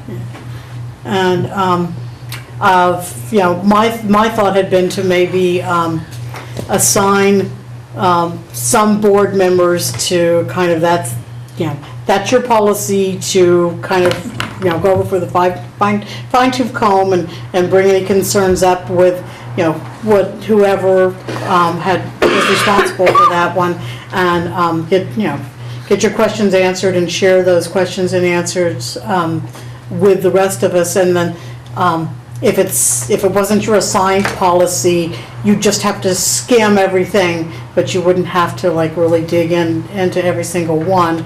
I don't know if that's, if that's a good enough way to be looking at board policies, to kind of divvy up the work a bit, or if there's, if we're happy just getting them, further in advance. I really appreciated getting them a little earlier because after a while they all sort of start blending together. And not that they're not really interesting, but it was nice to have a little more time. So we can do that. I'm not sure actually that, right, maybe it's because I'm newer, but I still feel like I really want to read everyone if I'm going to be voting on it. Not that I don't trust other people, but I just feel like that's part of my position. If it is something we're all going to be voting on, we should all be reading it. All right, so we'll get a commitment from you that will just best you can to get them out as Right, so we will do it like a meeting ahead, so you'll have it. And so what we're going to try to do, like for example, we have, today's our meeting, so by Friday, you will receive the board policies for the upcoming meeting on April 1st. So that's kind of what our goal is. Okay, and then we'll see how that works and then. Okay. So they've just got a little bit of crunch work to do this week, and we've done it. We're close. We're very close. Ray doesn't have I'm that. asking for an extension. No, he's not. He's fine. Okay, so the other piece was around the Board of Trustees self-evaluation. In talking with CSBA, there were like 3 kind of approaches. One was the toolkit, which is, I put the $10. Another one is to take an online survey, which has a cost of $200, which includes a survey report. And then the third is a facilitated look at the data from the online survey, which is a cost of about $2,000 with traveling expenses. The cost of the $200 of taking the survey is included in that fee. And traveling expenses for whom? For the facilitator. For the facilitator. So, as a recommendation and listening to CSBA, talking with CSBA, and because this is our first time ever doing a board self-evaluation, the recommendation is to use a facilitated process. So getting a facilitator to come and working with the board in what the survey actually is saying, and then processing with all of you. I gave you a sample in the attachments of what that survey may look like, and then so you'll be able to see some of the ideas that you may glean from what you would like to do from the self-evaluation survey. Since the $200 cost would be per board member? No. It's just $200 for the survey. Right. I mean, I'm comfortable doing the survey. I think the facilitation seems really kind of unnecessary, mostly because I think so far the board seems to have been very high functioning and, congenial, and everybody seems to work well together. I think if we had, if there was a lot of headbutting and fighting on the board, then I think we might need a facilitator to kind of go through that. But I feel like I would like to at least, see what the results of that, it is actually, since it is actually a self-evaluation and not a facilitator evaluation, I feel like I would like to see what the results of that survey were and then discuss it amongst ourselves. And then if we sort of felt like, oh, this is leading us somewhere that we can't deal with, we could open up the facilitation option. Not spend the extra money right now, but give it a try, and if we feel it's something we need, we could always We do get a pretty spiffy report from CSBA for our tour. It's got these batteries with green and yellow and red, and it kind of looks interesting. You didn't find it's 50. I'm sure it's worth every penny. And then it may be for the next time, we don't need a $200 survey. We actually will have some parameters to work with, like the toolkit. If it's 200 versus 2,000 plus, you know, if it was 200 a person, it's not that different, but. No, it's just Yeah. 200 for the survey. I'm pretty sure, but I will clarify, because I think I asked that question. It's 1,000 already. Yeah. Right. Yeah. All right, good. Okay. Thank you, and I'll move forward on that. And that has to be an agendized discussion when we go through that survey? It'll probably be like a work study, I would think. Okay, on delegate assembly election, I provided you with information regarding CSBA's delegate assembly. There are, how many members? I think there were 200 some. There are 4 running for election, and we get to vote, or you can vote for 3 of them or move 3 forward.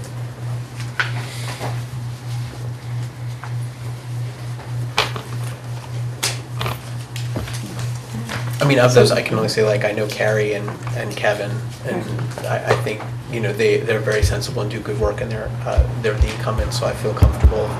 I'm not as well acquainted with the other candidates, so I don't really feel comfortable. You know, I've met Davina Drapkin once, but other than that, I'm not really comfortable recommending any of the others. Not knowing any of them, the only thing that caught my attention was that Kevin was from San Bruno Park and the treasurer. So, but you think, you know him, so. Well, you know, I mean. Well, it was a red flag, and there was no resume to go with it, but that could have been an oversight, whoever. You know, I'm not in a position where I feel like we have to vote for Kevin either. No, like, it's not only that's the only thing that caught my attention from the the others. San Mateo County School Boards Association. He's the only member of San Bruno Park that I actually know, so I don't know the rest of the members, and I don't know what the dynamic on that board is. So, you know, as we know, nobody knows what's going on behind the scenes over there, so I'm just going on what I know of Kevin personally and his knowledge of the state, and that's sort of what we ask of the delegate assemblies to do, is to represent school boards and their understanding of the state and what school boards need from state government. And both Carrie and Kevin are, they're very active in the CSBA community, and I think they've both been on school boards for a while. I think Carrie might have been on 2. I think she's been on both she's on Like the Sequoia elementary? Union now, but I think she was on an elementary school board before that. I don't know whether it was Yeah. San Mateo Foster City or. No, they don't feed to Sequoia, but But it but one of the Redwood. So what was it? San Carlos? Was it San Carlos? I thought it was San, no, it's totally San Carlos. Thank you. So they're both highly experienced around boards and CSBA and respected, you know, and as far as I'm concerned. And I also have met Davina and talked to her, but I don't have any kind of experience like I have with, you know, like I've listened to Carrie make speeches, and I've talked to Kevin, but, you know, just, you know, one time at a thing at Burlingame, I met Davina, so I would certainly back Carrie and Kevin. And they did provide their, like, bios. Yes, except Kevin did not. Oh. So at least it wasn't scanned in on the kids.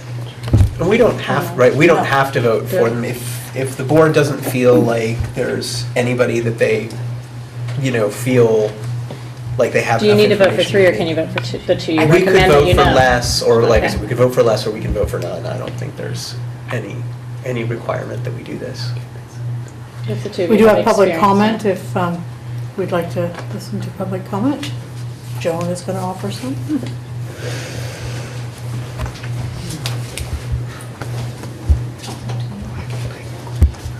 Hi. It's weird being Joan Weideman, Ballymore resident, served on the school board for 12 years here in Pacifica. Carrie Dubois, she is fabulous. She was on the San Carlos School Board and then moved up to Sequoia, so she has K-12 experience, been very involved in the community's leadership positions in California, the San Mateo County School Boards Association, very active in the foundations in those areas and was very supportive in helping get Pacifica Foundation up and running. Kevin Martinez, I've been to Jerry Hill's office quite a few times with Kevin. He's very active in terms of meeting with legislators and ensuring that voices are heard. He's a team player. He went as a team with us so that we were collectively having those conversations, which I think is very powerful. I actually do know Davina quite well. I was her mentor board person when she first came on to the Burlingame School Board. I have to say that as a brand new board member, I was so impressed with the thoughtful questions she had. She got to she got away from the minutia but to the big picture issues, and was very reasonable and very supportive, and all of the questions she ever asked were really focused on not only how what's best for students, what's long-term, but also how to get along with the board and the community. And so I really feel she has a broad perspective on leadership, and I would anticipate that she's probably going to move on and stay with some of that leadership here in the county. Thank you. And when I met Davina, that she had mentioned, she said, "Oh, you're on the school board with Joan," and just like raved and raved. So, yes. Well, if those three are ones that you have personal experience and personal recommendations for, and us new board members do not necessarily know any of them, we could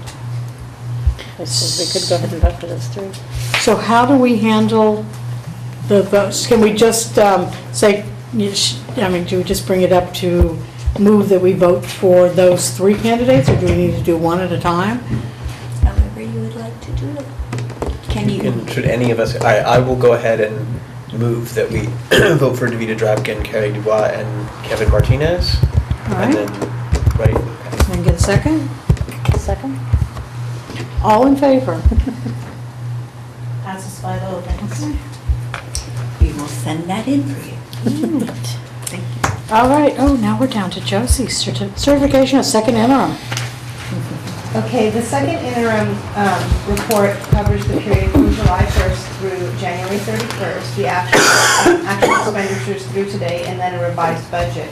Just kind of a quick review, when we adopted our budget in June, it was based on the best information we had at the time, and the state had not yet adopted their budget. So our first interim report, which the board reviewed in December, was a more accurate reflection of the district's financial position. It reflected our current staffing, the current state revenues, and basically was much more accurate than our adopted budget. And we did go through a lot of changes in December from the adopted budget to the first interim. Now, in the second interim report, there really wasn't a lot of change in our budget. We're still in labor negotiations with our labor partners, and so the report does not currently reflect any salary increases for the current year or the 2 fiscal years going out. The one thing that did change is our enrollment projections are more accurate now than when we had in January, and so when you look at the multi-year projections, we are down in enrollment for next year. We're down this year, and then we continue to be down students next year, and then we projected that in the third year it kind of levels out. So what we're presenting tonight for the board can certify a report in one of 3 ways. Positive means that you're in a good financial position for the current year and 2 years out. Qualified is the current year, but then in 2 years out, it could be, you might not be able to meet your financial obligations. And then negative means you currently have a negative balance. And so we are presenting a positive certification to the board tonight. One of the things to kind of review, again, with the board is the reserves. The district does currently have 3.4% in the general fund for reserve for economic uncertainty. In addition, in Fund 17, which we've had, it's a special reserve fund, which the board can designate the funds at their discretion. There is additional reserve there of 2.6%, and then we continue to have an unallocated fund balance of 1.7%. And that is one-time money, so it's something that you try to spend the one-time money on one-time things. So there is, on that page, a summary of our balances, and we continue to set aside $150,000 for the math adoption. And as we talked about in December, the state did allocate more money for Common Core out of the mandated cost funds that they owed us from previous years, and that's $187,000, which has been set aside for the implementation of the Common Core. I listed below reasons why the board should continue to carry reserves: cash management, cost of borrowings, declining enrollment, just the flexibility to absorb any unknown circumstances, and then a big one is the protection against the expiration of Prop 30 or the parcel tax. In 2016-17, the Prop 30 funds, which is the education protection account, begins to expire. And then our parcel tax sunsets in 2017. So I know we've been talking about when are we going to work towards renewing the parcel tax. And then just the volatility in state funding. So those are the main reasons why we want to continue to carry reserves in the general fund and also the special reserve fund. So as I said, there hasn't really been much change since first interim. We did talk about last time, it's a big report, it's difficult to get through, but if you focus on the criteria and standards and you look through the state standards, you can see that we do meet most of the standards, which are indicators for a district of their financial position. Some of the areas where we don't meet the standards, I'll just highlight. One of the areas is in post-employment benefits. We continue to have an unfunded liability in retiree benefits, and that we have an actuary report which reflects that we have about a $10.5 million unfunded liability for retiree benefits. Another area is our status of labor negotiations are unsettled. So that's another indicator that, once that's settled, that information would need to be reflected in the current year and multi-years. And then the other indicator would be uncapped health benefits on the last page there. It's number 20. You were on it, Nelson, A6. And so that's another fiscal indicator for the board to be aware of just in planning for the future and the fiscal solvency. So I don't know if any has questions. I really didn't get a chance to meet with people this time, but again, there wasn't too much change in the report from last time. I just wanted you to clarify, you said enrollment is still declining, but didn't Ray just say enrollment is looking like it's going to increase? So Yes. Is that just for kinder and you're just talking about attrition? And let me clarify, because in 13-14, if you go back to his report, we had 3,255 students, and now we have 3,172 students. So we had a decline of 83 students. And then going into the next year, it was projected to go down another 36 students. What he has, if there's new students coming in the door since this was done, is not reflected in here. Okay. And so to be conservative, it's best to keep these numbers because your enrollment is based on your April 15th attendance. And so until April 15th comes, we really won't know the actuals. But that's a good point. It's still declining, but maybe not as much as we thought. Okay. Thank you. So, Josie? It has always been interesting to me in kind of what we're doing, that having uncapped health benefits is considered a negative to CDE? Yes, these criteria standards are developed by the state and reviewed by the county, and it's one thing for you to pay attention if you have too many areas, financial indicators. And uncapped benefits is one area to pay attention to because you have an unfunded liability going forward.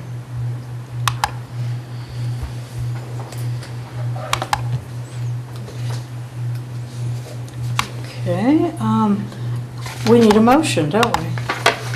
To approve the second interim. I make a motion to approve the second interim. Do we have a second? A second. Any discussion? No? All in favor? Passes 5-0. Thank you, Josie. Thank you. All right, board bylaws, board policies, ARs, Oh, and we're my ahead of the game. Wow. We'll get home by midnight.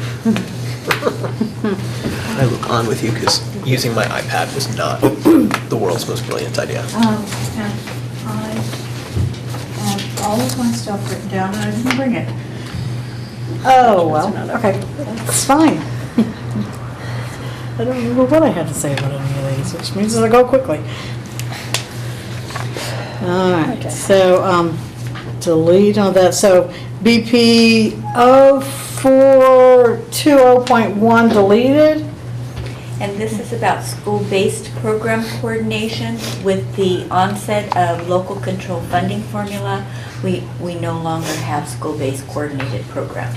So the recommendation is to delete both the BP, the board policy, and the administrative regulation. Okay, thank you. BP 0440, district technology plan.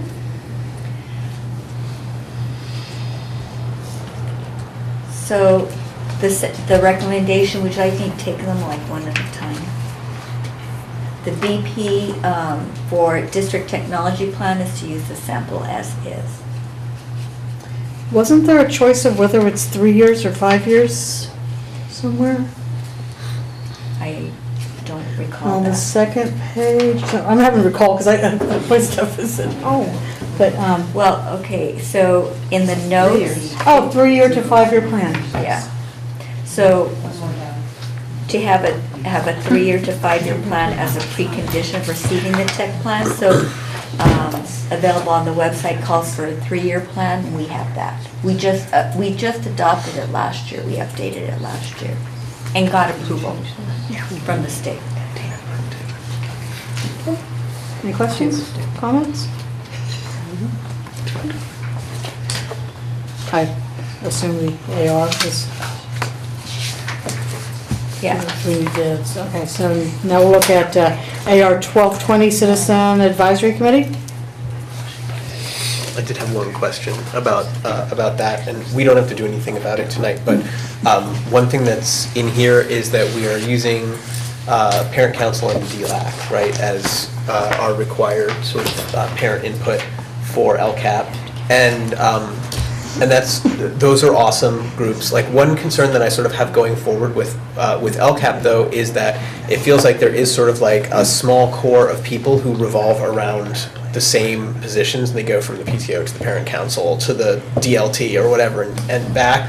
And so I want, in the long term, for us to think about how to pull more people into the LCAP process that are not like, hey, we need someone for the LCAP. Kathy, you always do stuff. Like, come be on the LCAP. Like, I think we do need to find some ways to sort of find more people to be involved in that process. And I realize that, it's there's a limited, I am completely aware of why this is unreasonable, but I just thought I would throw it out there. But, and actually, I believe, and Tina, maybe you could speak to this, is you go to the, do you go to Sunset Ridges and IBL's ELAC? We actually invite IBLs to Sunset Ridge, is what we've done in the past. Is we invite IBL parents to come to the Sunset Ridge ELAC meeting.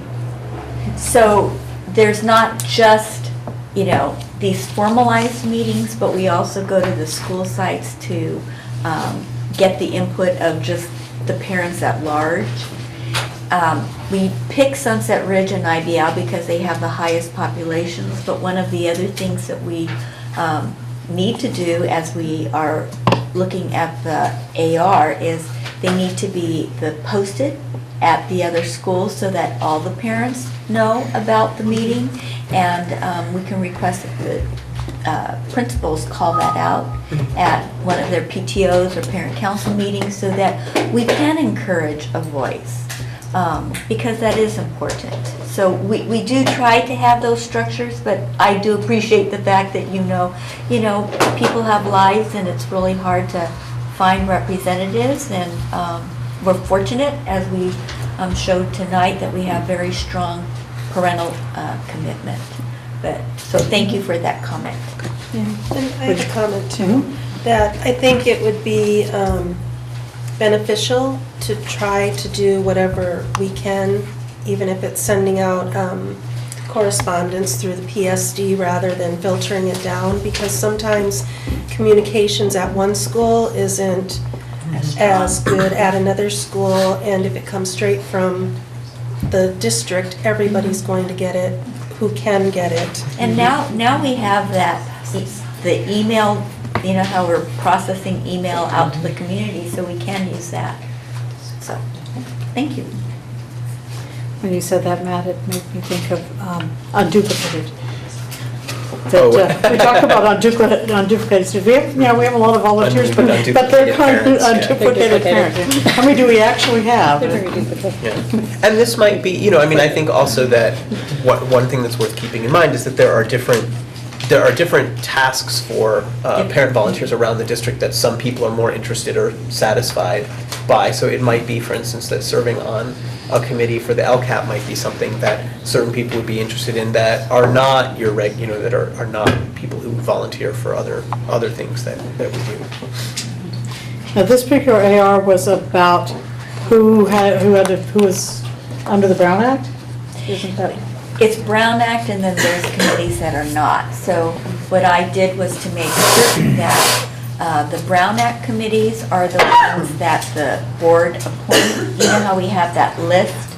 And really, Brown Act, to me, is around the trustees. And we really don't have any committees where all 5 of you attend. So, but because you appoint people and we must follow the ed code, there's the health committee, and what was the other committee? We have a student wellness committee, and then they report to you, and the parcel tax oversight, thank you. So those are the 2, really. And then the rest are not fall under Brown Act, but they are committees. And again, with LCAP, we wanted to make sure to delineate who those parent groups would be, who we would seek out to get input. All right, BP and AR 1240 are about volunteer assistance. And so the recommendation as is, and I know we had a question about workers' compensation. I did, I noticed in there that it said that the district may provide workers' comp to volunteers, and you said that we did, and I have to be honest, that concerned me a little bit, is, I appreciate the sentiment, but the potential liability seems huge. So Josie did some research So I on could it. speak to the SMICSI, which is the San Mateo County Schools Insurance Group, and that was something that was voted on by resolution over 15, 20 plus years ago, that the executive board voted to provide workers' compensation insurance to volunteers. And so it is covered under all of the schools in San Mateo County under our insurance. Oh, so the executive board of SMICSI is covering it? And she said if we needed to, she could go back to the archives and dig up the resolutions, but that is something that is covered in our policy. Okay. So it's not just us. Yeah, all right, I have no, if they're covering it, I got nothing to say. Thank you. Moving right along. I know. I'm trying to think what the changes, what were the major changes that are going on with volunteers? We didn't have it. There weren't any? Okay. Not with the board policy. Okay, all right, thank you. Wish I would have brought my paperwork. AR 6145.2, athletic competition, we're not at one. Right, we don't really have an athletic program per se. BP 6158 and AR 6158, independent study. I did want to ask on this one if we have some idea of how many students, how often that occurs, and also I know that this is a huge paperwork burden, and so I don't know what the procedures are, if there's any way for us to sort of like have more boilerplate stuff that the teachers can can fill out so they don't have to reinvent the wheel. You probably already do, but I just thought I would ask about that. So Ray, we are on independent study, so he has his information. I thought he might. And so you might want to review the process and how many. Okay, so the independent study process is when a child is going to be out of school 5 days or more. A contract is developed by site staff and the parents, and then either during or upon return, while the child is out and upon return to school, the child completes the work that was in the packet, and then they get credited for the day. So that's sort of it in a nutshell. Current independent study agreements that are in Pacifica School District for this year, we have 202. That doesn't mean that they're currently completed. We have 202 that are out there.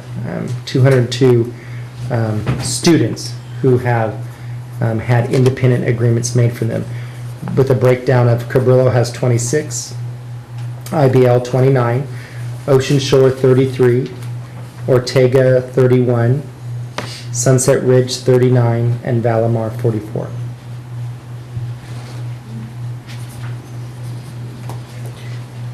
So my other question was, given that, after reading the board policy and seeing exactly what has to be done in order to create an independent study agreement, like 202 independent study agreements is like, that's like a teacher, like right there. Like, so I wonder if, and I realize that you probably have done everything you can to streamline this process, but is it possible for us to go out and ask if there is anything from the teachers who do this a lot? Is there any way that you think that we could streamline this process to make it easier for you if we're going to have that many of them? But I guess particularly it seems like if some schools have more than others, that's something that we should maybe discuss, and maybe perhaps get out to parents like, hey, if you don't really absolutely have to do this, you might want to reconsider how much of a, for you to do this, here's the burden that somebody else has to do for you to do it. That doesn't mean that they won't do it. Obviously, some families have to, but just to keep that in the top of parents' minds when they request them. I don't know. Is that...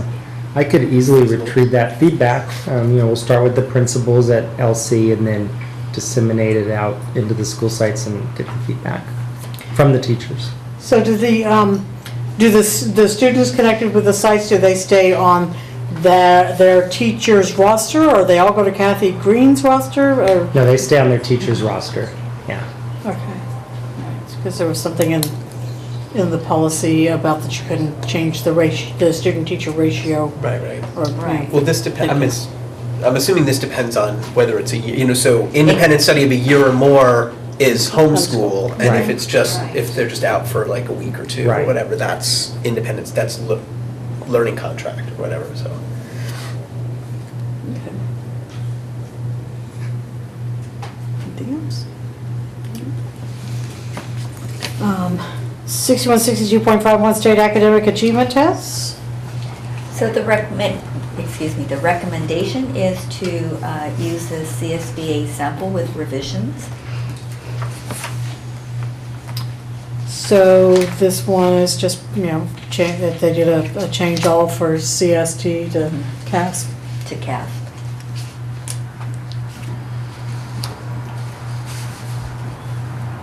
Any questions? How are we doing getting ready for this CASP? I think we're doing well. Tina and her team, Nelson and David, the three of them, have been working very hard at, ensuring that the hardware's there, working with individual schools on schedules, because there's a longer window, but the actual test that the students will be doing, the time that it takes is about the same, is my understanding, as the STAR. But our charge is to have the students have the hardware, have the actual computer, so we're having to do some real scheduling. It's 3rd grade through 8th grade this time.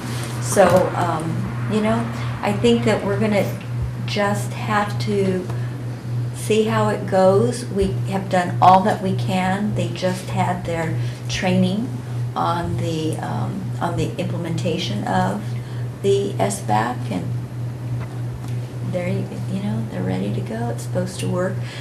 There's a thing called the digital library, which we're very interested in looking at, and those are tools to assist school districts and teachers with interim assessments and different ways of supporting the progress of students in the Common Core standards, which therefore should reflect in our assessments, in the scores in our assessments.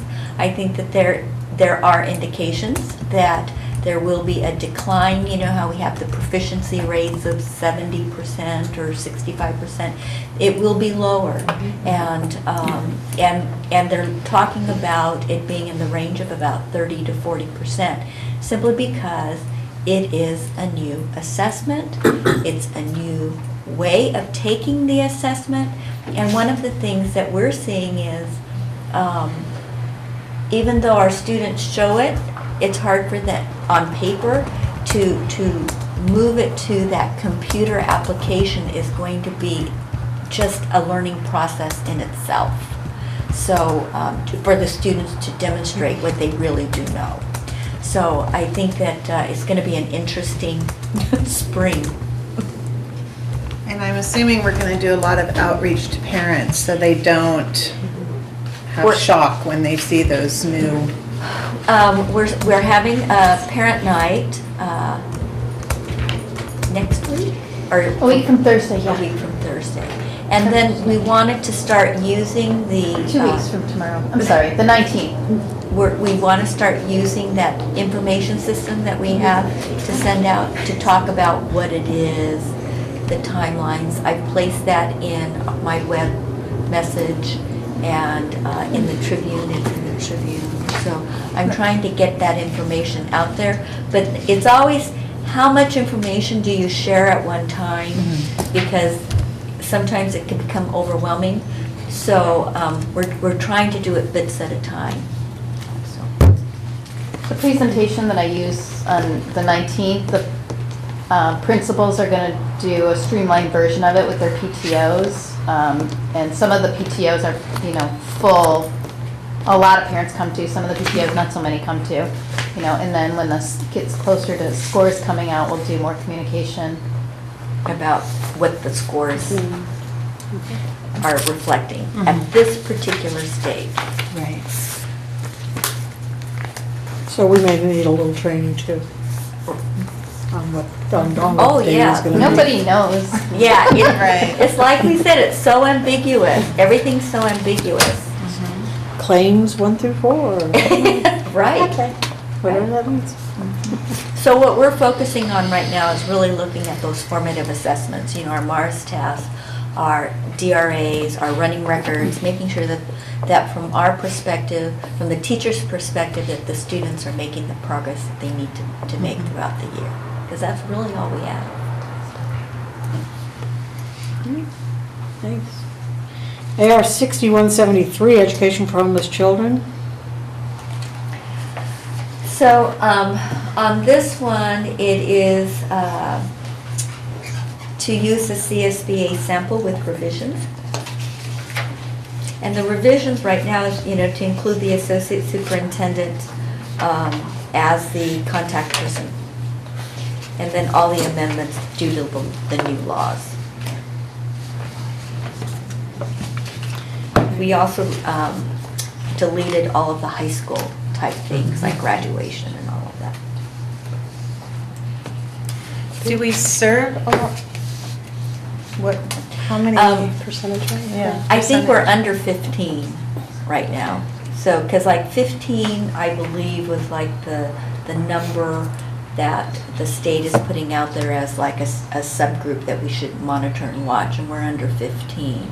I think we hovered like 10 to 13, something like that. And it changes all the time, right? This includes children in the same families, so it could be more than one from the same. No, I think they are considered individuals, Separate. like individual students. Okay. Yeah.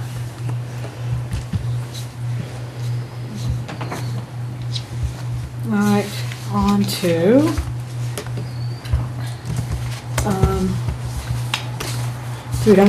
3000 series.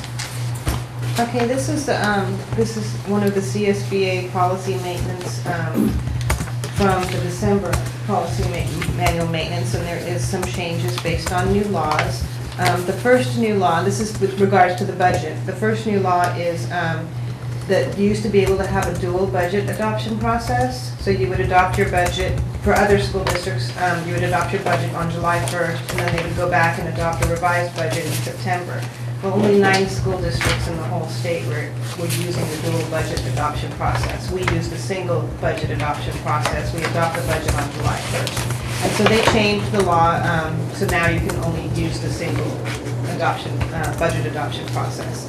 The other area that was changed is in the budget criteria and standards to reflect new law with the local control funding formula and increasing services to students in need. And so that new language is reflected in the board policy. The other big area was a lot of discussion the previous board had on reserves.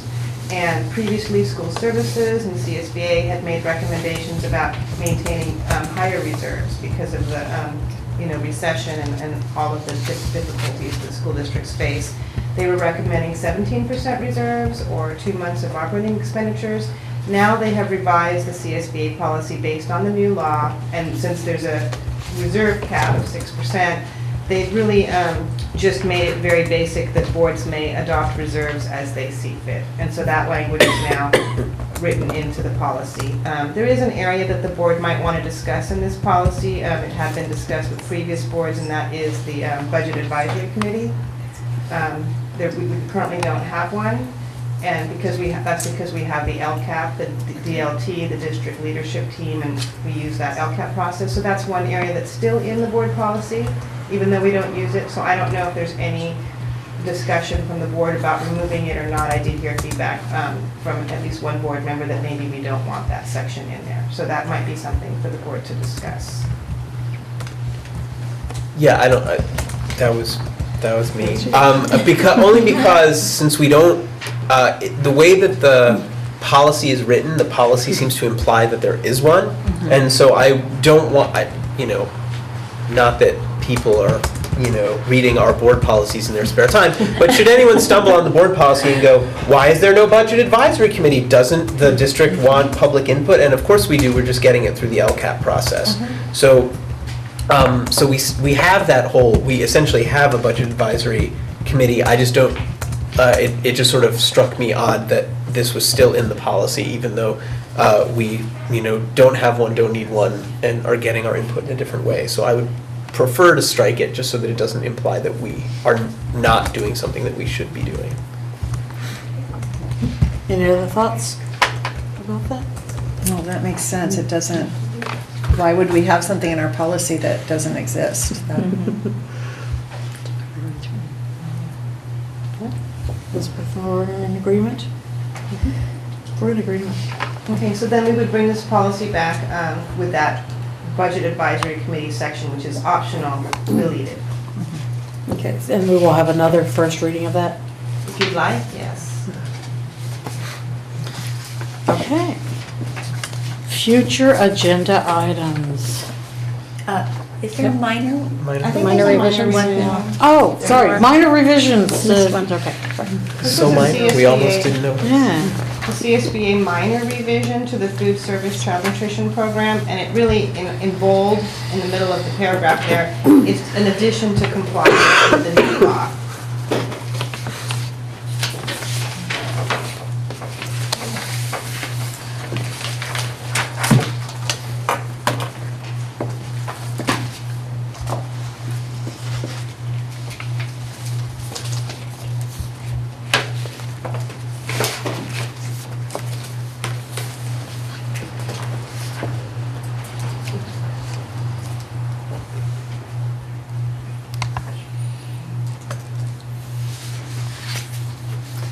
You're going to make the addition, and what kind of effect will that have?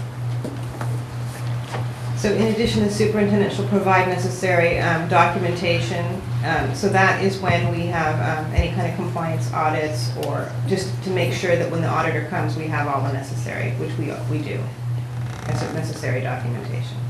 Okay, so it's not gonna, doesn't create more work, we're already doing this. No. Just stating what you're already doing. What, Elizabeth? I only heard the last one. You're just stating what they are already doing. Yes. Okay, so that's good. So they agree with what we're doing. All right. Now we're on to future agenda items.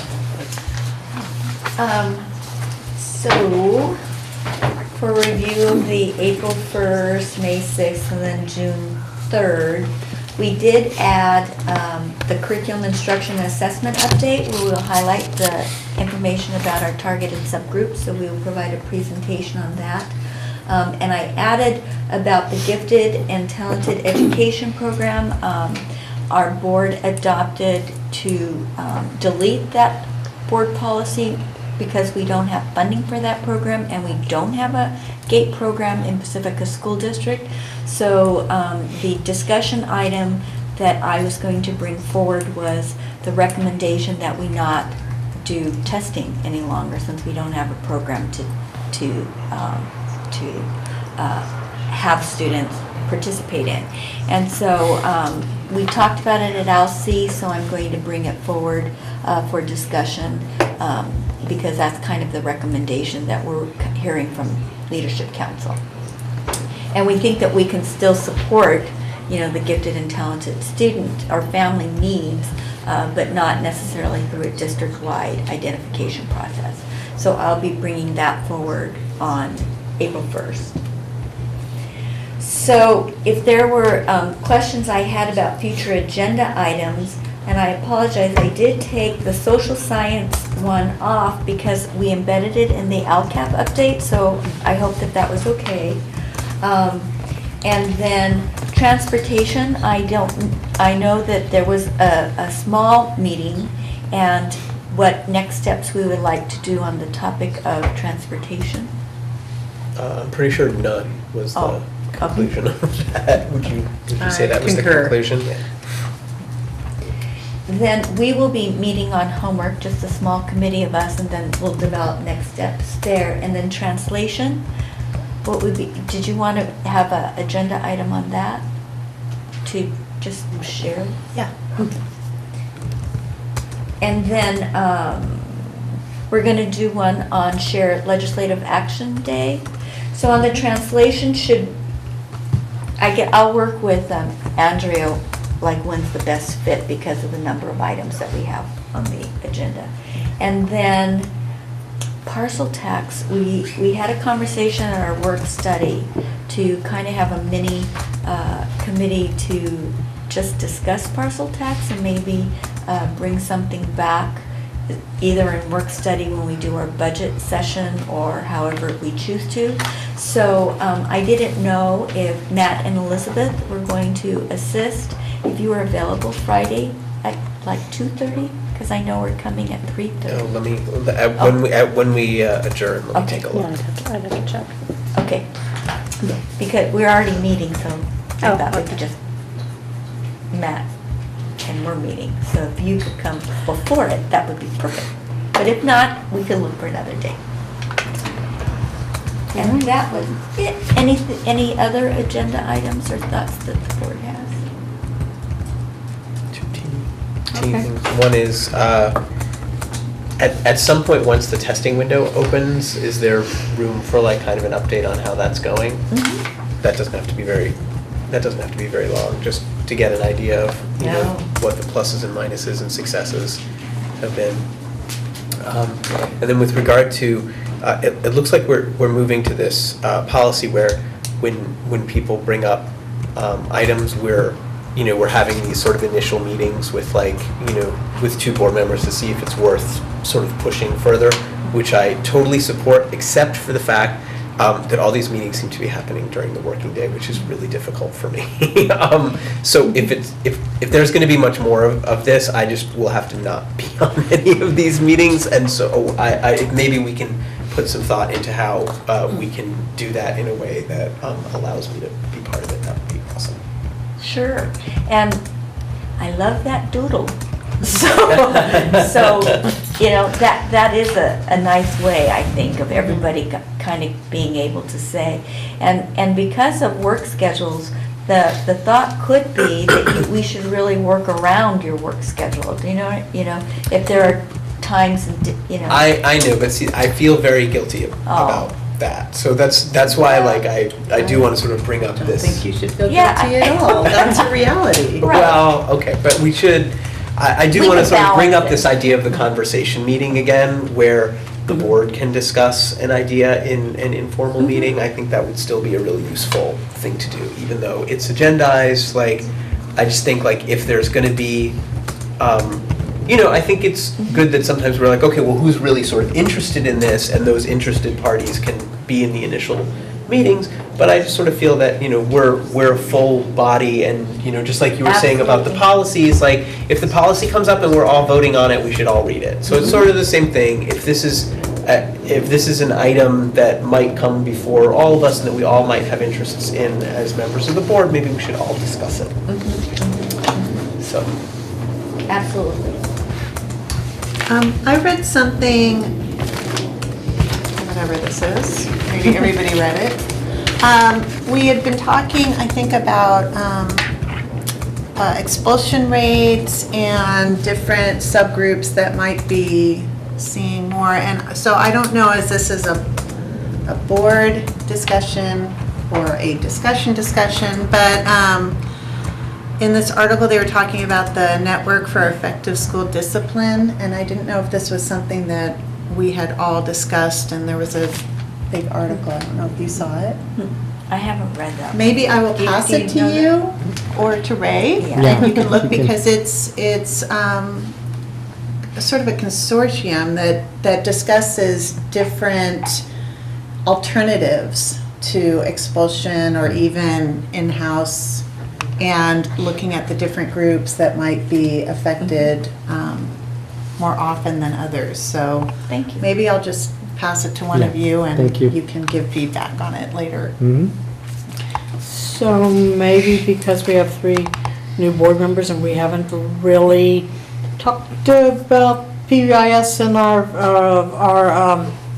alternatives to suspension, and I guess we don't have restorative justice. But we use PBI, SWPBI. Yeah. So maybe we could have an update, informational kind of thing on that to see where the district's at.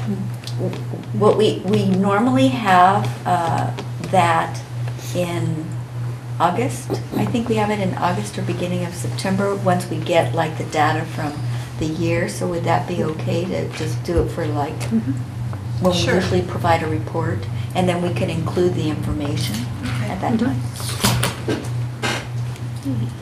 Thank you, Kathy. Anything else? All right, so we're not adjourning, are we? We're going back to closed session. We're adjourning. We're adjourning open session, okay, at 9:30, and going back to closed session. Closing to closed.